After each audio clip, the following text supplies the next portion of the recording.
Donkey!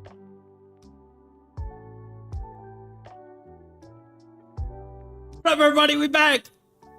We're already back! You know it's here! We're here! Watching these Day 2 Worlds. We're not doing battles yet. Not yet. I am totally here for next season info, dude.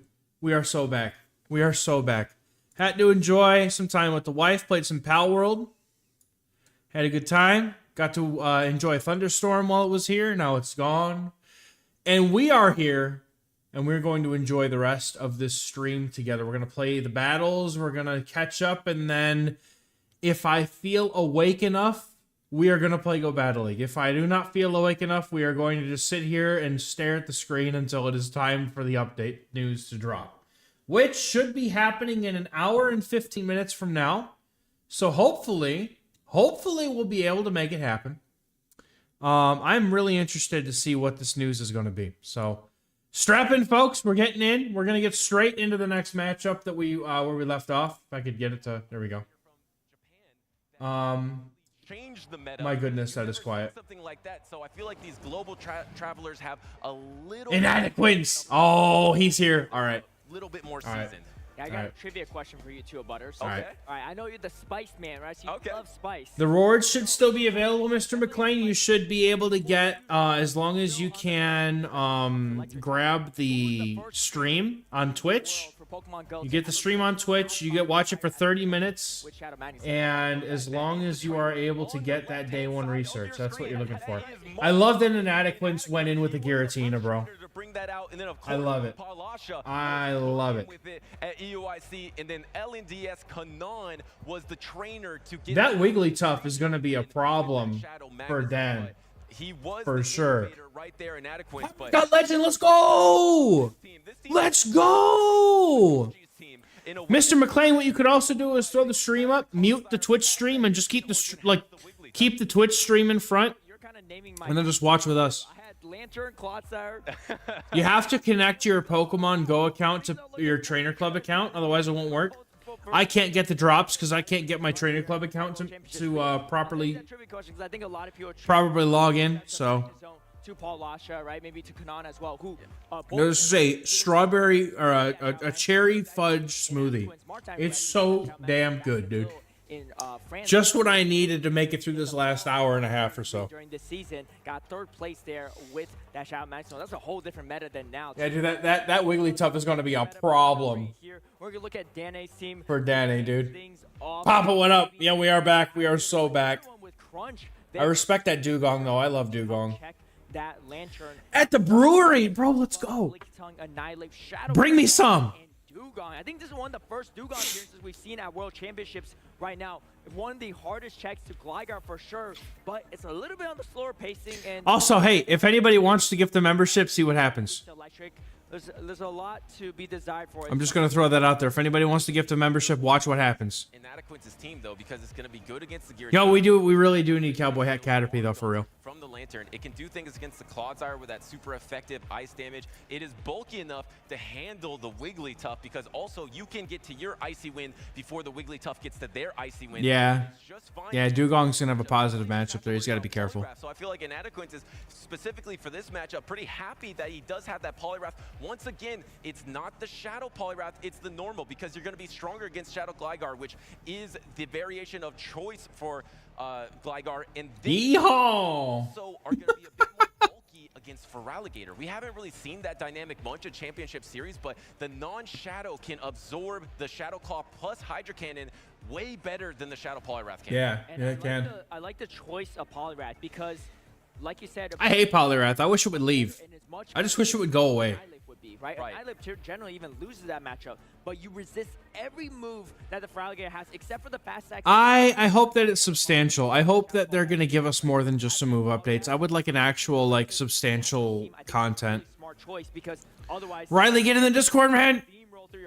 Go open up your Discord settings and link your YouTube account, and then go into your YouTube if you can, link your Discord account. I think it's mostly just go into Discord settings and link your YouTube. It's because I have it set up so that anybody in the Rosebuds and Rose Petals should get an automatic invite. But it's kind of neutral with Lickitung. Poliwrath is much better into those normal types of Lickitung, and I want someone to gift a membership. I got it set up. I got that gift ready, man. Giratina Origin. I tested. I made sure it worked. At all costs, avoid normal types. And I can't gift any more memberships for like 2.5 weeks. Normal types. I hit my limit. And with that Wigglytuff. Yeah, we're going to see how both players played this out here too. You know, they are familiar with each other. I want Cresselia and I want Deoxys Defense Sword and Shadow Ball. We're going to have to see. Those would be my favorite updates. That would be so fun. Oh, the Wiggly. Okay. Homie does not have a hard answer at all anywhere on this team to the Giratina. What's up, Blank? Monster Reborn! Alright. Yeah, because you actually, it is Swift for a reason. You interesting. Before you even get to the so, and usually you need for alligators is hardest check. If okay, you can get to the Swift in 7 charms, so that will actually throw some with their counts. And now you're gonna throw this Ice Wind because you want to try to. He has a shield, bro. Inadequance wins if he gets switch here. He just wins, dude. Then throw that discharge. Oh, do we shield for switch? I think you have to shield for switch. He has a Lickitung. You have to care about alignment.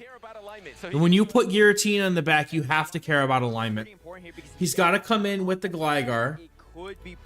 And I think he could even get to an Icy Wind potentially if the Gligar doesn't go for enough farm. Okay, seriously though, y'all? If Gligar actually gets... Oh, no! Oh, he's down his shield and he has to. Yeah, he puts it in. That's okay, though. That's okay, though. Predict that there is that Poliwrath in the back. It's either Poliwrath in his mind or probably Clodsire. There's no way it's the Water Gun Lantern nor the... Oh, he comes in. Bro, he gives the Poly so much energy, dude.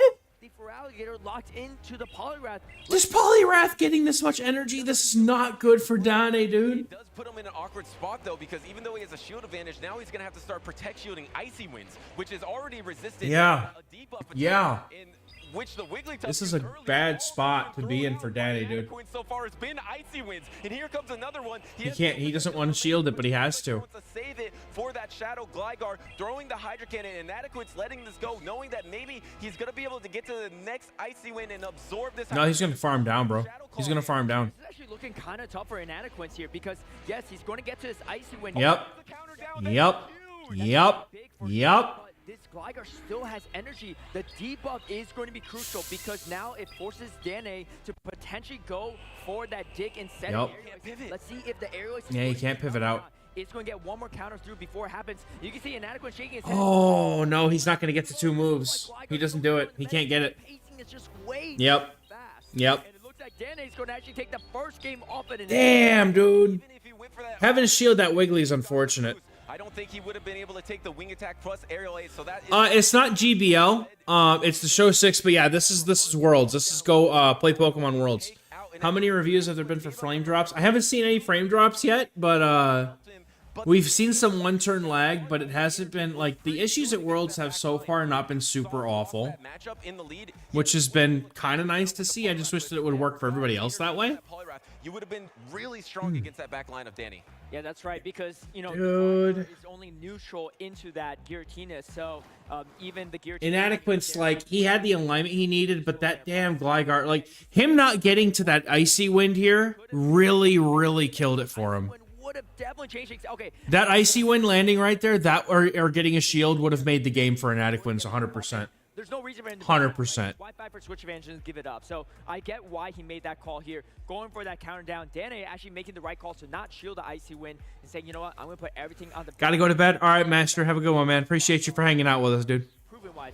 I should go to bed too, but I'm here for the information. I need to know the updates. It makes sense to go for the alignment there because you're so vulnerable with the Giratina origin, and there's a lick. We lost 4 games because your move didn't pop up. Yeah, that's ridiculous, man. That's ridiculous. Just lose the battle because you lose that matchup so hard. So now Inadequance has to really decide, do I try to go for these polarizing picks like the Giratina origin and fight for switch advantage and just hope I align really well, or do I go a little bit more flexible, a little bit... Well, he had to assume that the Lickitung was back there. That was Inadequance's. That's why he shielded that. He did win Utrecht. If he knew the backline of Dane, there's no way he shields that. But he had to assume. Yeah, we're supposed to get it, Blank. We're supposed to get it in about an hour. Game number 2, of course, he's already in winners finals. It's been working so far. Are there any well-known content creators in this competition? I know that Axon was in it, and Rise to Occasion, Inadequance right there. There's a few. Yo, O'Reilly, I saw you join, dude. Let's go. Let's go. Oh, that lantern though, but it's got water gun. Oh, he's got. Oh, okay. Alignment is gonna matter so much, dude. Yeah, Otto, we're watching it live. We're gonna watch it live. We're doing the whole thing, man. Dan Ottawa is not here. Let's see what Inadequance does. Go straight for the sharp bait. Yeah, these trainers were all invited based on their performance. Okay, homie's going for it, man. All right. Versus Dugong, you are gonna win that game probably. If you yeah. Origin, who hard walls Charger Bug. Bro, no, you have to shield it. He's shielding. Don't do it, man. Letting this crunch go, and suddenly yo, awesome, Blank. Glad to have you with us. Glad to have all of you with us, man. Welcome in. Appreciate y'all for hanging out. He's gonna shield it. Yep, he's gonna shield it. No, dude. He's gonna be able to take the alignment. That's actually going to be a huge... So Otto, I'm watching. I'm a little bit behind. This is not live. So if you're watching on Twitch, you're live. I am currently about an hour and 50 minutes behind. What I'm doing is I'm just fast forwarding between the battles. So we're watching the matches, and then we're just gonna fast forward through everything in between. So you're probably watching something that we're going to see later. Expecting the charge buck in the back, so just going to preserve it and put everything on the Giratina. Yep, everything on the Giratina, bro. No, you're good, Otto. No problem, man. No problem. Giratina, his signature Pokemon in the back here. Yep. Yep, and there's the Dugong, and he's going to have a bad time. I mean, he's going to have to tank an Icy Wind because of how bulky it is. Later, take off this swap by going back into his Poliwrath, and you outpace and you get to the Shadow Ball. But the Poliwrath gets a really nice farm down, but he risks possibly... Inadequance has a shot here. Oh, yeah, he does have a shot, but he has to go for Shadow Ball. Ominous might be enough after the Shadow Claws. It might be enough. Might be enough. You also don't want to leave it with any health left and take extra Ice Shard damage. But I think you just go for the safe. Yeah, Shadow Ball to be safe. Now, Charge-a-Bug is going to have a really hard time even getting anywhere near getting through this thing. It is the Shadow Ball here, but the problem is you're suddenly in range Yep. of X-Scissor. Yep. So you have a Protect Shield remaining, but if this Charge-a-Bug can ever get to double X-Scissor, that's going to be really tough. Yep. This is the first X-Scissor that's coming out, and that Yep. has to use the Protect Shield. But remember, I wonder if he tries to make a move or something. this could be a combo move from Yeah, it looks like it feels like a Scald thing to me, man, or a combo thing to me. Does he go for it? It's Shadow Ball, definitely. moves. The move update should be coming in about an hour. He doesn't have the discharge bank either. So And I'm going to try and see if we can't get in there. He goes for it, and he goes icy win. Oh, Let's go, dude. Maybe he didn't know he had the Scald up. This is gonna knock out. Inadequance likes to feel confident and put on a show. I don't think he knew that he may have forgotten that the Scald wasn't loaded. All right, let's go. Okay, awesome. I love seeing Giratina Origin win games. alignment actually doesn't matter in this series. Every time they lose. Yeah, I'm hoping that we're live by the time it happens. There's quite a lot of fluff to get through And that's the in thing, between these games. Dugong's just Update these nuts. True, trainer. power through against True. it, What's up, especially Fernuki? with two shields. You really need Lickitung as your answer there. I mean, you have for Alligators that's also. Yeah, I mean, Giratina, but I know that Inadequance has like brought several hard answers to the fucking Lickitung, but like, man. Because that got the first Protect Shield, and then Danny, who of course has lost the Inadequance in the past, maybe he lost to alignment, decided, I'm just going for the alignment. But Yep. to your point, there was the Dugong in the I mean, there's only so much that alignment can do, though, when you have all those shields in play with these things that can But sweep it's well. so hard to bring Lickitung into Inadequance, because Inadequance is always showing Poliwrath Yep. and Wigglytuff Yep. to try to scare off Yep. Lickitung, and will Yep. Danny be scared to bring that Lickitung in game number 3? No, I think he has to. I think he has to make that adjustment. He has to.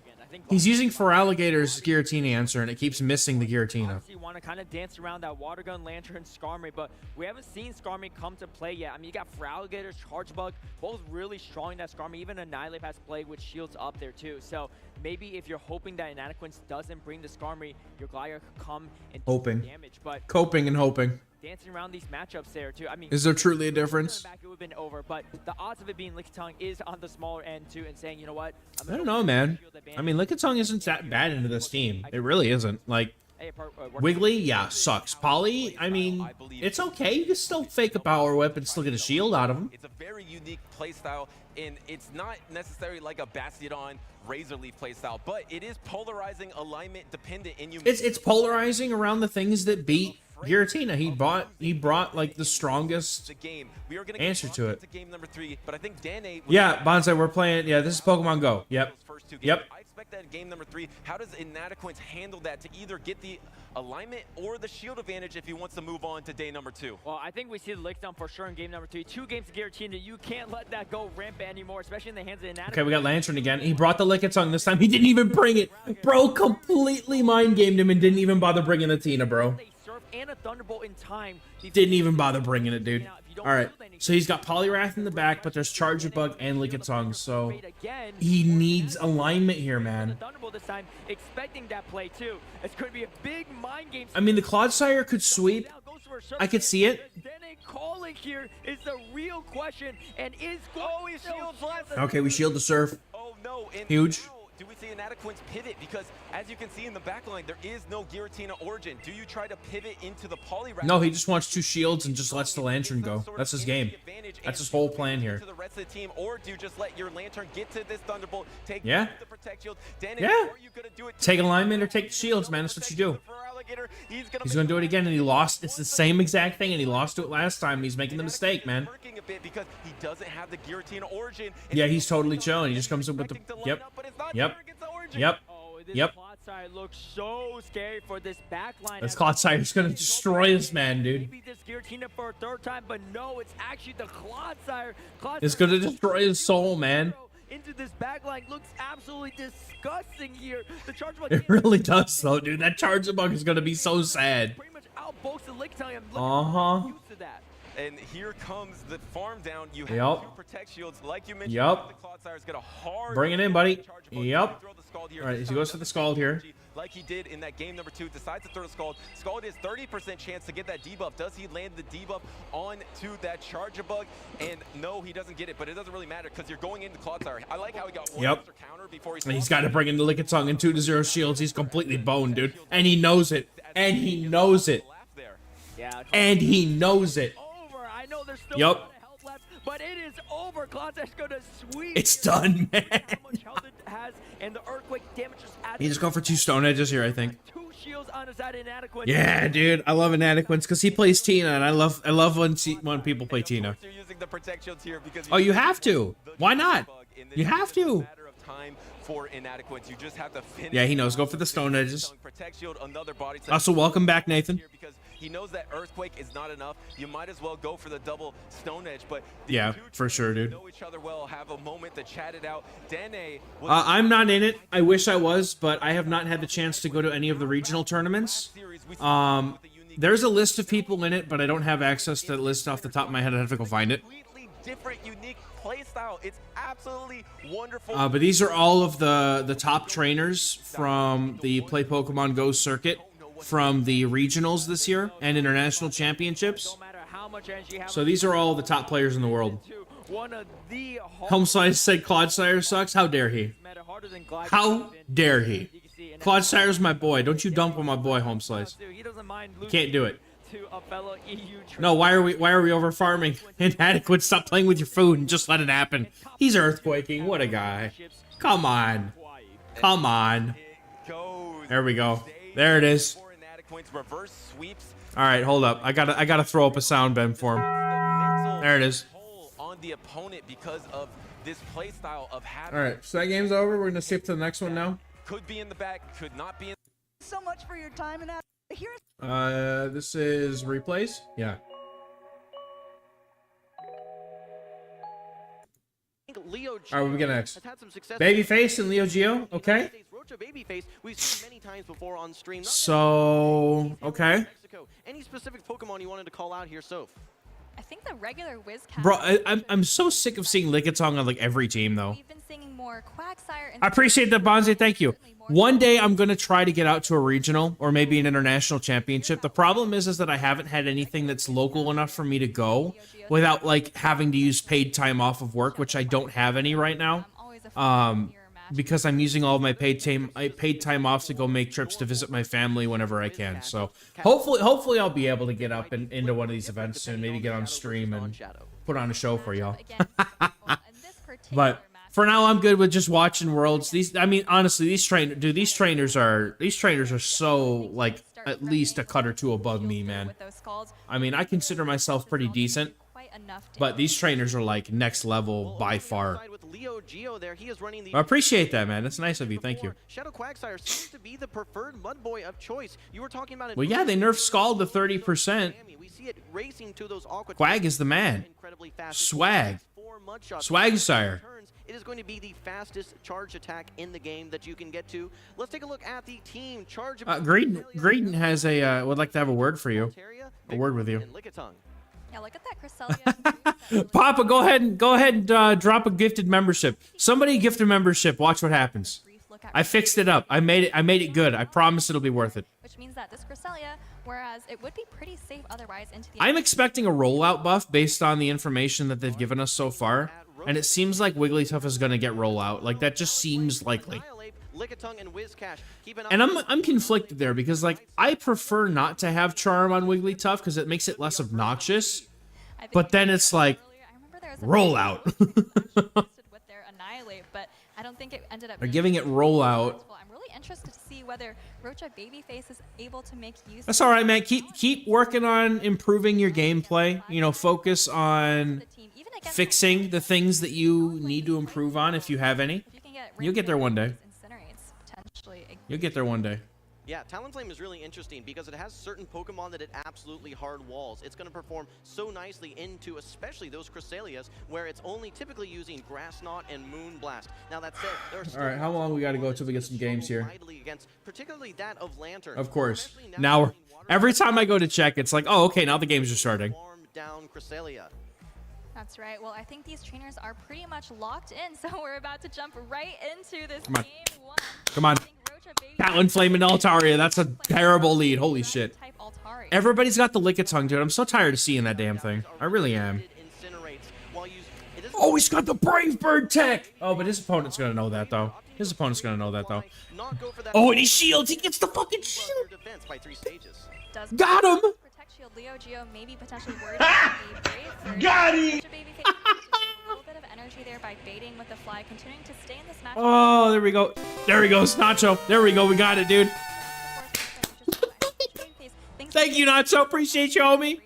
Yeah, ends up hanging on. Oh, beautiful. The Braver here. Meteor Beam on Archeops would be wild, dude. You've already had a great opportunity where you've hit one. You've already knocked out one Protect Shield, and OK actually uses both Protect Shields. He gets them both off the damn, dude.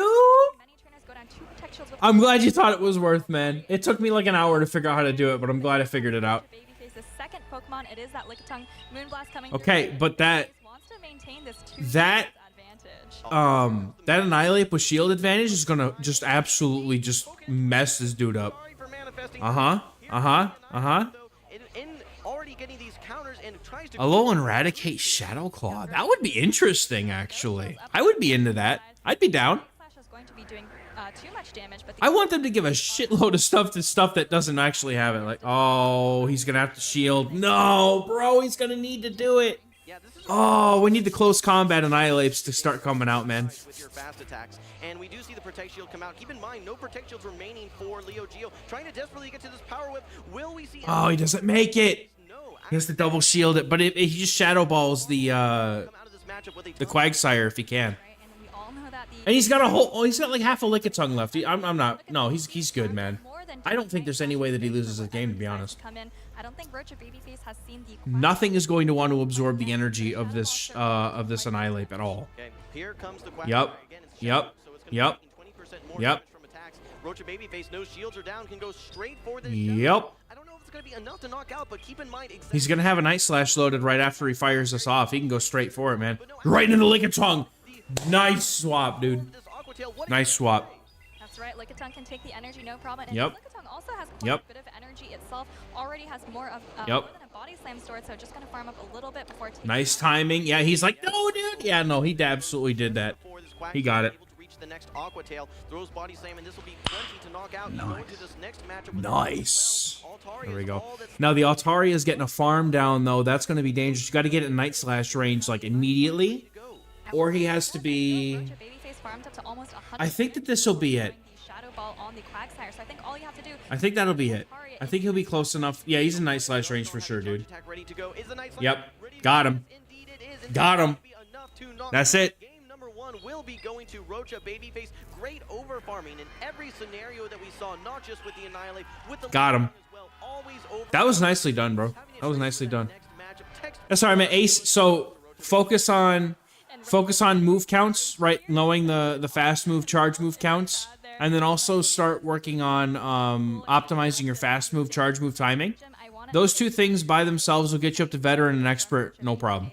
All accounting. And then from there, it's kind of like just kind of figuring out the gameplay and learning your team strategies. Matchup went down 2 shields, maybe through the sky attack before it even actually knocked out the Talon Flame there. Yeah, I think that going down 2 shields puts you in such a tough position there. We did see the debuff, keep in mind, but that was just the cue for Annihilate to come into the action. Yep. Over farm, shields a power up, which is exactly what you want to do as well. Rocha played that so good, dude. Down, He played that perfectly. you come out with a Shadow Ball ready to go into the Whiscash, and we see a quick combo play coming from Leo Geo, but guess what? We see the switch. This is the catch on the Lickitung. Poison Fang and Psychic Fang? Oh, that's silly, dude. I like it. Just to get that last body slam off and look at these two. It'd be a very interesting trap for like Annihilate. Those Psychic Fang Shadow Claw. Like it's double weak to fighting, but Eventually. Here we go, Rocha Baby. Okay. With that trusty Lickitung. oh. Yeah, nice. Oh. Babyface obviously wants to- Bro, Rocha's calling the teams like nobody's business, bro. Able to get Protect Shields off. Nobody's business. You see, he's got a zoom roll for the Altari. He just needs any. It's gonna be the harder hitting of the So far, Rocha Babyface is winning Big Wave. He's got seriously good alignment here. Oh my god, dude, bring in the zoom roll, please. Rocha Babyface is I know you want the energy, but homie, bring in. All right, there we well, go. that's right. Does a lot of lick damage, builds up some energy. Oh. And now it's Altaria No, I don't. I don't like the Yeah, I don't like the fish, but if you like using it, that's okay. I respect it. be resisting No, I know what you meant, Marky. I know you meant like in the main games it can learn that. Look at that fucking attack drop, That is a very bro. That is a 10% drop, and it happens to me 100%. ice beams. I think you're gonna need 2 now. No, I know you meant in the main series game. Like they pull that stuff. But it actually They pull that stuff out of there. Yeah, dude, look at that. Now see, it doesn't even come close to knocking out. That's crazy, dude. charge attack, but here Yeah, actually got eliminated. I saw him do it in the game that he was on stream. Unfortunately, he just got so hard countered. There was nothing he could do.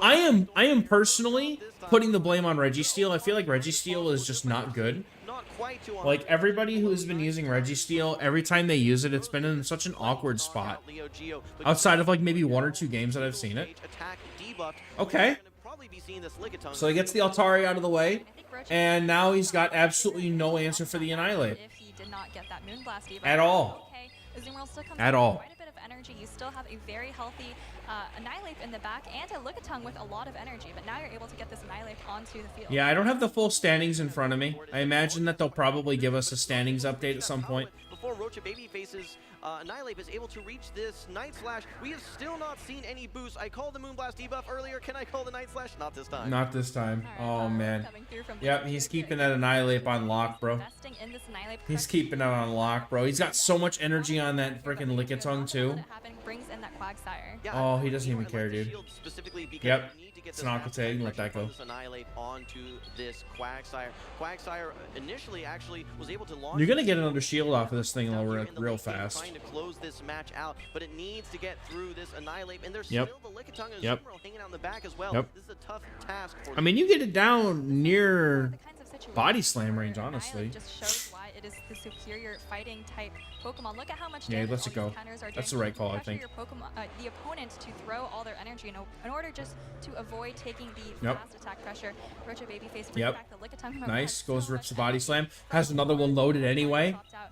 Leo Geo has to put up a Protect Shield here, but I think Rocha Babyface just has too much energy. Yeah, Rocha has a Yeah, that overfarm at the beginning of the game coming in real clutch right now. Body slams I was telling him to get out and get into that damn same type get of into that damn Azu, man, but honestly, staying in was the right call. All you need to do It's is really get coming in the clutch. Lickitung now. I was thinking maybe you should go up to the power whip here, The energy advantage. but body slam might be close Right enough. now for Rocha Babyface. I think Rocha Babyface is going to be able to take this series Almost. 2-0, just a Almost. little bit out There of goes the Lickitung. bubble. All right, there it is. Bubbles are Nicely done, dude. That was well played. Dude, he played that perfectly. He also had a really huge team comp advantage in the second game. to those group finals. He just had him hard countered back to front. Nothing you can do. I mean, maybe, but- What a great match. Alright. I have to say, Softove, great plays by Rocha Babyface there. We talked about over back in some Alright, ways. we got- also. I think Oh! so, especially Bill's a boy, my boy. usage. I think That's my teammate, dude. actually win the zero Or ex-teammate, I guess. He moved into a different team, but obviously you have that super he used to be on Rock Paper Slug for Factions / Battle Frontier. Yeah, Beelzeboy. Looking at these teams in He's one of my favorites. Registeel looks quite strong, obviously. Why does he have to have Registeel, man? And Annihilate, but pretty favorable. Damn, I hate Registeel. I hate using that thing. I hate looking at it. I hate using it. To this I wish they never gave a Zap Cannon, to be honest. I wish they never gave a Zap Cannon. Dragonair, there's a lot of vulnerabilities there. I think that the Azumarill, while it is a water type Pokemon and it's going to be nice with its bubble. Man, I'm not used to staying up this late. I'm tired, dude. There's not a lot of pressure. Let's move into Oh, that's a fucking lead, dude. Oh, no. the Cresselia. Bad matchup. What am I gonna do? Brings in And he comes in with the Azumarill. Quagsire, and it's now Ooh. gonna be by the Azumarill on the side of JBGWinston. I don't know how you're gonna do this one. Was locked in for just a second there doing Oh, Winston's Winston's the guy who knocked out Axe and Run one. counter this Quagsire. Stone Edge Like, comes Winston just called those teams like you wouldn't even believe, dude. able to take another I need Beezle to clutch, dude. I definitely need it. close to being threatened. I mean, them letting the, Here comes the Ice Beam from the Azumarill, so we're gonna see this first charge. yeah, he's super hostile into that Skeleturge, dude. Though it is going to leave that He is super hostile into the Skeleturge here. Stone Edge is still not going to be knocking out the Like, Winston's entire team, like, he must have just clued in on expecting Beelzeboy to bring that Skeleturge. Aquatail range, so wanting to shield the most Okay. Okay, and I think this is actually exactly what Beelzebub needs. Look at this. He has the shield advantage, and he doesn't have a great answer to He's just gonna let it happen. Is his answer Okay. on the field. It's the Quagsire. So what he needs is a shield. He had Moonblast Grass Knot, I think, on that crest anyway, right? Okay, at this point, you just Yeah, he did. Cresselia, you want to have some value. You know you don't want to have it lined up versus that Skeledirge later on. So Yeah, I don't see any way out for Beelzebub here. I mean, I don't. Out of some craziness maybe, but I don't see it happening. Shield advantage with the Skeledirge though is going to prove to be very helpful. Do you I was thinking maybe you absorb the energy on no, Crest is the better shield or absorbing. Crest is the better thing to absorb the energy on here. Oh, he gets the Incinerate. There it is. That's what I was waiting for, was to get that Incinerate in. But best team I'm running in Great League. I haven't actually played Go Battle League since Monday when we streamed last, so I don't have any like super awesome teams at the moment, unfortunately. Oh, he's got to get it. He's got to get it, dude. Now, can he live? Can the Skeledirge hang on long enough to get to the Shadow Ball? Beelzebub could clutch this up. Oh, I think he gets to the Shadow Ball. I think he gets to the Shadow Ball. I think he gets the Shadow Ball. Okay, well, let's look at the switch clock here. JBGWinston did not. He gets the Shadow Ball. Bro, why are you throwing Disarming? No opportunity to catch, but Beelzebub unable to reach that Shadow Oh, because he didn't get there. Okay, I thought he was at the Shadow Ball. Disarming voice. You have tons of energy now. Okay, well, yeah, that's oof. Oof.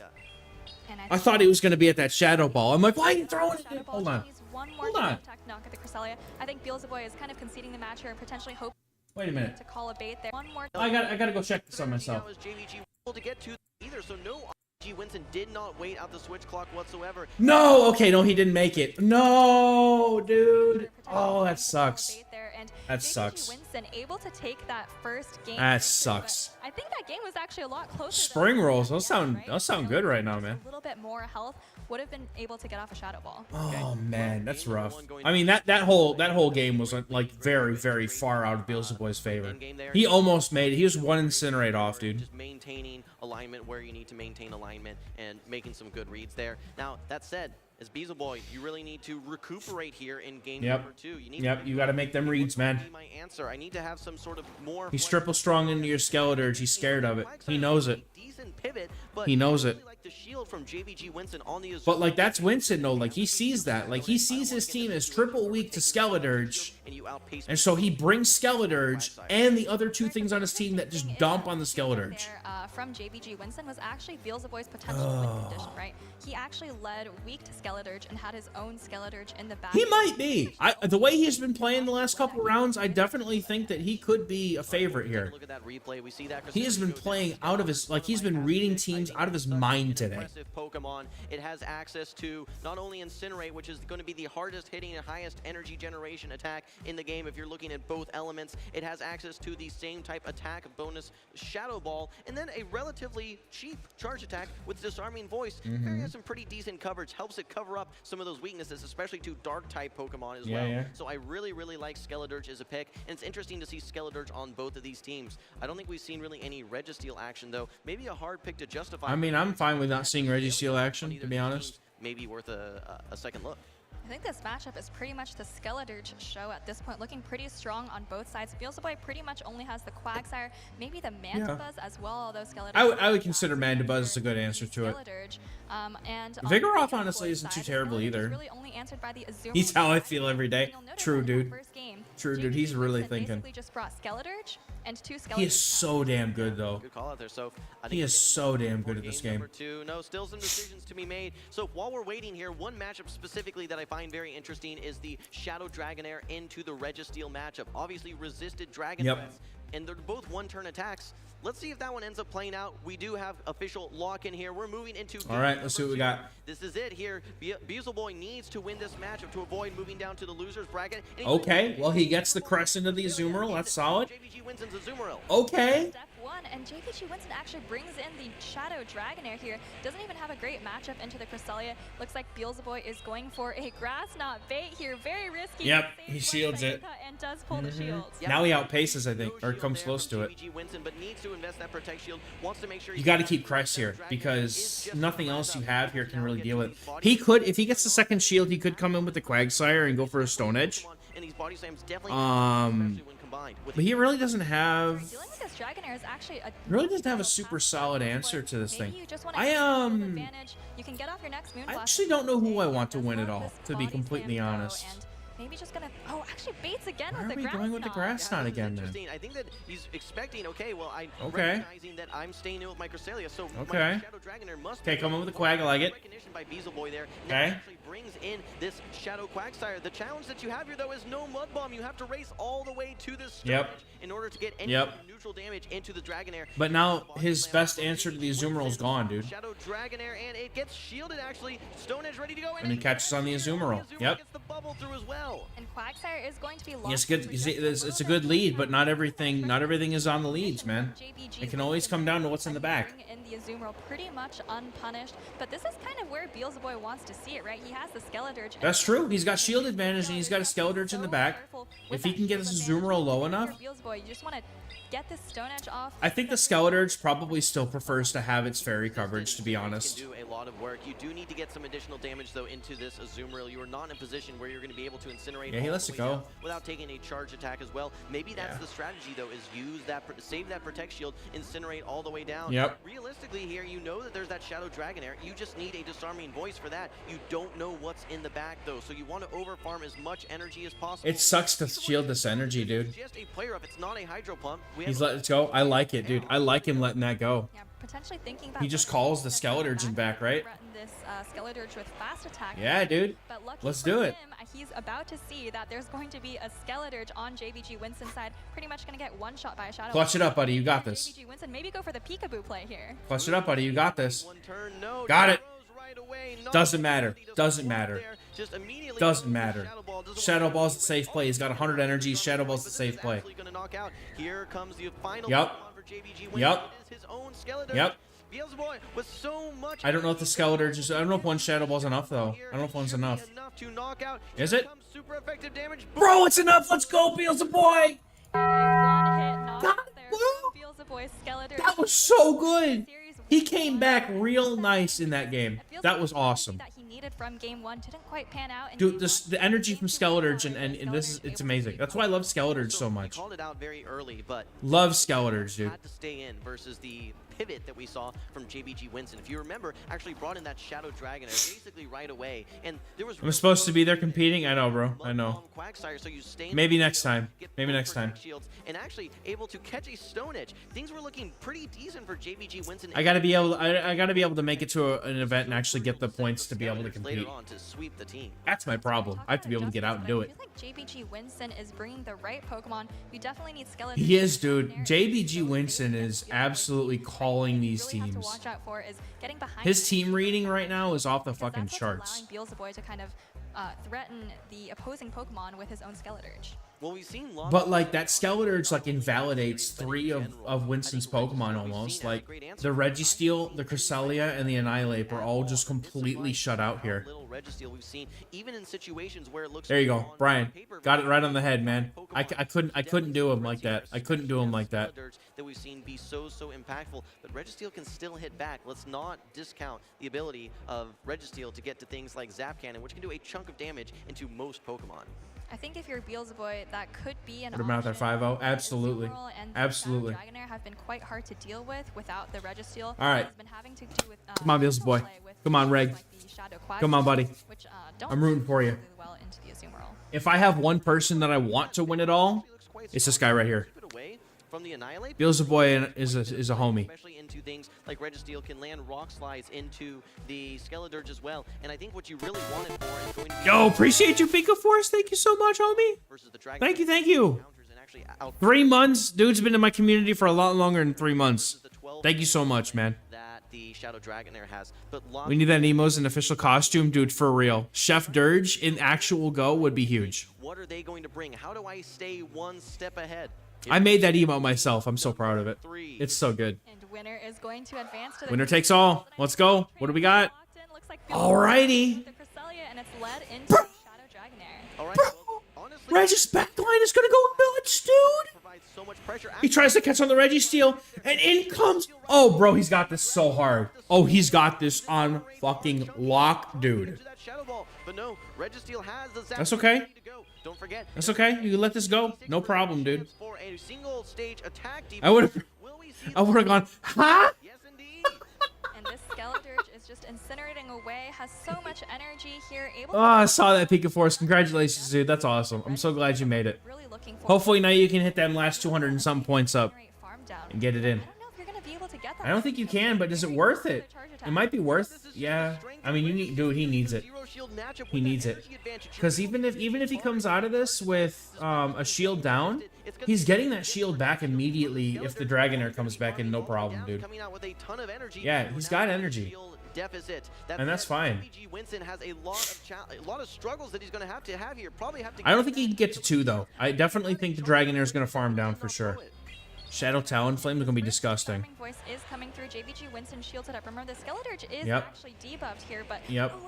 okay, but not able to get off the second Disarming Yep. Voice. And he's got some energy, I believe, on the crest. That's the best that you can hope for, is that your Dragonair is able to farm down that Skeledirge. He's got the Quagsire in the back for the Skeledirge, dude. It's over. Really nice. It's over, man. He read that shit. He read that shit. He's in. He's in. Let's go, Reg. Get him, buddy. Get him, buddy. Shadow Quagsire, this is exactly what you want for your Shadow. Get it in, buddy. You don't want to take a Shadow Ball here whatsoever. You can't take the Shadow Ball. You just shield once and you just let him have it, dude. Much almost at 2. Let him have it. You're probably just gonna do 2 mud shots before throwing the first Aqua Tail. Yep. 2 mud shots before throwing the second Aqua Tail. Yep. And it is looking very good for Beelzebub. He could have just gone for Stone Edge too. That was an option. Winston here in this game. That's also an option, but I don't think he needs to. Yeah, he doesn't need to. I forget how much damage that does. That's disgusting how much damage that does, dude. He wins. He's got the Moon Blast. He has to shield the Stone Edge. It's over. Nope, he has no win conditions. His calling that bait is the only win condition he had, but he ain't gonna get it. That's okay, dude. 1, 2, 3 mud shots. Good stuff, Reg. Good stuff, man. Nicely done. Well played. Those team reads were great. Cindy's next. Oh, dude. Y'all remember Cindy? I know y'all remember Cindy. Oh, it's Zwilus? Just been performing so well consistently. Zwilus and Cindy, dude. This is going to be a match right here. This is going to be a good match. Bro literally has the Shadow. Oh, my God. He has the fucking Shadow Gary, dude. Oh, my God. He has the Shadow Gary, dude. I know he had been running it in Go Battle League. He says that it was the secret sauce in certain specialty cups. The secret sauce. Play Pokemon format as well. So For those who don't know, Zwilus is actually Jonkus' brother. I don't know if we're going to be seeing it a ton. What's up, Valor? It's all good, man. You're all right. You're here. Cindy has a Lantern and a Wigglytuff, and I assume that Gary. I don't know that I would say that Axon's run is a fluke. I think that he's an incredibly skilled battler. But I just think he got very unlucky. And he said that the Shadow Gyarados He got very unlucky. through his team. So It is. It's almost 12 o'clock. dividends, not just in the Go Battle League, but here at the World Championship. Yep. We got about a half hour before the move update drops. Or at least, like, what update they say is going to drop. I can't say it's move update because I don't know that it is. I'm just hoping that they're not like, next season is Dynamax! Yay! Next season! And then that's all they do. Jonkus is an AI. He's a machine, man. Yeah, Cindy's if she can keep it off the Skeledirge, I mean Cresselia and the Diggersby are going to do decently into it for sure. But like, it's an interesting matchup for sure. But I mean, Skeledirge is only going to be doing non-stab neutral Disarming Voice, so definitely expect to see some Wigglytuff on Cindy's side. Yep. You know, we talked about Gyarados as Zwilus' specialty pick, but look at that Diggersby. I like that people in the community know that her name is Cindy instead of calling her Heisenberg because, like, we know who she is. Cindy's another player that I'm rooting for sure. I like Zwilus too, but like, if I have to pick one right now, it's definitely Cindy. I think 2 probably enough to knock out. We'll have to see what the fast attack is there. Depending on the charge attacks for the Diggersby there, may have some decent play into that Skarmory, especially if it's running Fire Punch. That's something that we'll see. But for Alligator, I think is going to be a challenge, especially since it is the Shadow variant. So yep. We were talking about Out of Pocket's team at the North American International Championships. He was running normal for Alligator. Now with Cindy, Oh, man. traditionally we've seen more of these Shadow for Alligator. Is there still a debate? Is one better? Give me your thoughts. I think there was a time where I thought regular Feraligatr was going to be better in Show 6. It would be maybe better into Pokemon like Gligar. You could take Night Slash from Annihilate just a little bit better. But recently I've been feeling more like Shadow Feraligatr is the way. That's why I picked it as one of my caster predictions, actually. I feel like the Shadow Claw damage really... Yeah, I'm kind of washed on both. Like, both of them have their pros and cons. I feel like they're both just as good as each other. Like, you get dude damage pressure on the Shadow, but it can't take a hit worth the damn. So, it's tough. Because, like, when I use the Feraligatr in Great League, if I use Shadow, I just get farmed down by everything. But if I use the regular, at least I have a chance. If you're running the normal Feraligatr, always go with the Shadow. And we've seen some of those matchups, especially into things like Lantern and into Azumarill. Those are Pokemon that are built to beat those other water types. Yep. And still, The Shadow allows those matchups to happen. I'm very curious to see how Cindy's going to be able to do with this particular Pokemon. One other thing that I saw here, Soph, is that Wireless is running that Diggersby, and it's the Quick Attack variant. How does Diggersby with Quick Attack perform compared to the Mudshot variant? I think for this particular matchup, you probably would have wanted Mudshot would do better into Pokemon like Clodsire and Lantern. And look at this, Wireless is the only Go competitor to top cut at both EUIC and NAIC in the 2020. Because he's actually really good. Certainly no stranger to traveling to perform well at these events, and looks like he's already been able to translate that to the World's Championships this year. Yeah, you can see victory in Vancouver. You saw Cindy, this is almost, I think, over 2 years ago now at this point. Yeah, she was the first Vancouver regional champion in 2022, finished 5th overall in our most recent 2024 season, but a force to be reckoned with, someone that we see have consistent success. Clodsire. The Clodsire thickens. And now here, trying to lock in top-cutted Worlds. That's right. Well, I think these trainers are still taking just a couple more seconds to lock in their teams. You see Wireless there, and remember, there's a lot on the line, right? Winner of this match is going to go to group finals and just be so close to reaching that top 16 top cut. There's going to be 2 trainers coming out of each of the groups, so a lot on the line here. But I think looks like we're getting into the first game. All right, finally. Let's go.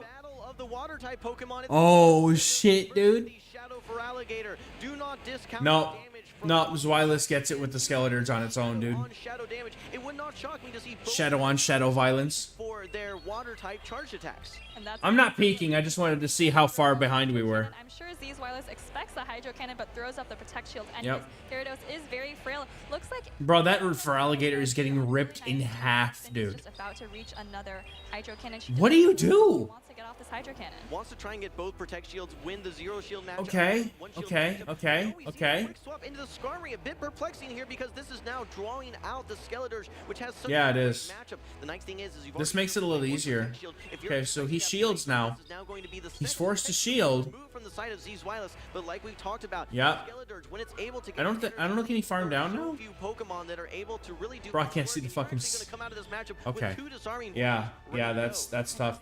Oh, but okay. No more shields. Now the Skeletor just gone. See, this is why Cindy's so brilliant, dude. She knew what she was doing. Yup. That's fine, because now you've got Annihilate, and I mean Annihilate with a shield advantage is solid here. However, this Gyarados is going to be painful. This is going to be painful. You got Cresselia in the back, and the Shadow Ball's not going to be enough. You essentially have to farm down the whole Gyarados and then also get to a move against the Chris. I don't think you can do it.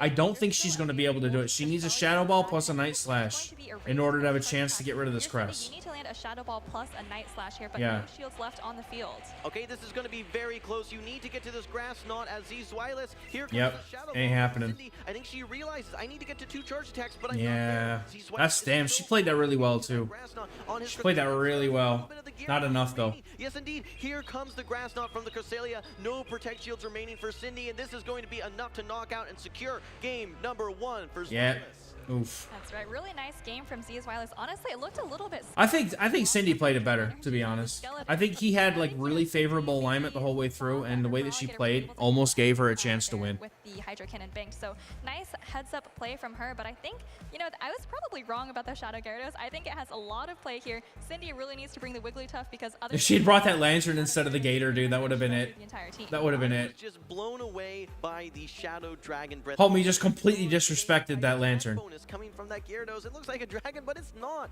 We could see though, just like you mentioned, Cindy was able to neutralize 100 energy on the side of Yeah. Yeah, I don't think he remembered that Cindy's Feraligatr had a move ready. Into this Annihilate, which sets up, look, even more Dragon Breath damage. You pretty much have to throw energy, and you get that last shield back anyway. As Z's Wireless, all he had to do was get to one Protect Shield, or sorry, one Charge Attack as that Cresselia, and that is all she wrote. Congratulations to Z's Wireless on the Game 1 victory. Now Cindy needs to figure out, how do we switch things around? How do I maybe build a different team? Maybe it's the Wigglytuff, like you said, so it's going to be the answer to something like that Shadow Gyarados. Yeah, I like the strategy she just tried there with the Shadow Feraligatr in the front and the double weak to Skeleturge in the back. I think she's hoping to pull out the Skeleturge and be able to sweep with the Annihilate, but unfortunately, I think just didn't have enough health left on the Feraligatr to really... Yeah, like that's the problem, is like when you get something awkward like that in the lead, you can't just swap out. Papa, we should be seeing him in about 20 minutes, but we're probably going to be a little bit behind, so maybe what we'll do is we'll skip to the live at 12:15 and then come back and watch the games. Because you are going to be resisting the Dragon Breaths. However, your Steel Wings are going to be resisted as well. So, like you said, I do think that this Shadow Gyarados has a ton Start of play into skipping Cindy's through team. some of this here because they are just talking, dude. They are just talking. Wait, what? Now from the next round, the Wigglytuff was great there. So, talk to us a little bit about. Wait, what? I missed the game. See, this one I can't skip ahead, man. I think because you said I do. All right. Wireless and go back. Well, spoiler alert: Cindy wins the game, but let's see how she does it. Might be throwing spicy picks. All right. Well, here comes game number. Okay. It's Clodsire business on the field. Going to be matched up versus the Cresselia. Okay, yeah, I could already see it, dude. That Wiggly's gonna just go. I don't want to see which would be the future sight, but no. I would shower now, dude. So Go get your shower done now. for the Clodsire. Absolutely, you're going to be throwing these stab earthquakes, while Cresselia is probably just going to be throwing these non-stab grass knots at you with those super effective Psycho Cuts accompanying them. Earthquake doesn't do quite that much damage as it used to. Looks like the Cresselia is still over half health there. First grass knot coming through here, and you know, Z's Wireless, we see that Shadow Gyarados in the back, and oh, here it comes straight away into the Clodsire. Expect Cindy to maybe throw a Stone Edge here, grab the Protect Shield, and decide what to do from there. Wiggly, dude. I love this play by Cindy. The Wiggly, dude. Bringing the Wiggly, dude. Yes, Cindy, bringing the Wiggly. Yup. Oh, murder that Gyarados, man. You can tank one of these Aqua Tails. Burned out at 75. That's pretty solid number, Nuts. So that's pretty good. I have played 0. I have played 0 games today. Very close to knocking out this Wigglytuff. That's right. The Wigglytuff is already in the yellow there after just one. Yeah, but you can give up a shield, go back down to shield parity. Because the Wigglytuff can get actually a lot of work done in the Yeah. game as well for whatever Yeah. Wireless's backline is. Does shield off that Aqua Tail, and I expect her to go for the full charm down. Yep. And keep in mind now with Wigglytuff. Now imagine Wigglytuff with rollout. You can debuff your opponent's attack and force it into a Imagine it with rollout now. matchup. Opts to just immediately throw this disarming voice. This Okay, tries to absorb the icy I wind. don't think we've been seeing any spark whatsoever. This is going to be nice, neutral, same Okay, type she attack. could just swap straight into the damn. Water gun down. This Wigglytuff. Yeah, go battle week started today, brother. remaining whatsoever. She could just go straight into the Feraligatr possibly. Oh my god, dude, that Lantern just get demolished by those charms, dude. Where she wanted it, but definitely not out of the woods yet. We apologize for the misunderstanding. So gonna be interesting. Ah, to see what she damn. chooses to bring in. It's actually the Feraligatr. Okay. The good news for her Okay. is this Lantern is low enough that I think it's gonna be threatened by Hydro Cannon or even just Shadow Claws. Okay, Good shield. Good shield. shielding. Okay, actually, grass knot ready to go, though. This is not quite enough to knock out, but this is the Shadow Feraligatr, so it's 20% more damage from the charge attack. That's gonna do a lot. Type attack bonus grass You knot, just but bank a move. does a huge chunk into that Feraligatr. You don't have much HP left on it. Opts to swap now into the Clodsire. You're going to be taking these neutral grass knots. You need to get to another Earthquake and then still figure out a way to take out the Lantern. That's right, and Z's Wireless still has his shields up, so one Earthquake is going to be enough to threaten the Cresselia from here, but what do you do after that? There's still, I mean, after the shield is used, you still have a lot of work to do. Yeah, but you still have this Protect Shield as Z's Yeah, but the Hydro Cannon's gonna be enough. Put it all and Feraligatr has enough HP to deal with these moves. Land a surf into this Feraligatr. Yeah. Actually still able to get to this grass knot here with just a sliver of HP. This should be The Lantern is energy dry. any sort of farm whatsoever for the Feraligatr. Well, hang on. This Feraligatr, I think, has a As long- back banked. You get As long as she can get these Shadow Claws in. Yeah, which it doesn't have any, I dude. think you're good to go. It doesn't have much energy. and Just now barely, double just hyper barely. charge. Like you said, so here comes the first protect shield. Is this at Let's go, Cindy. one water gun is going to knock out? I think that Cindy's Feraligatr has just enough. Will you be able to fire this final hydro cannon? Get out of this damn. Get this fish off my screen. 1 HP and a Wake up, trainers.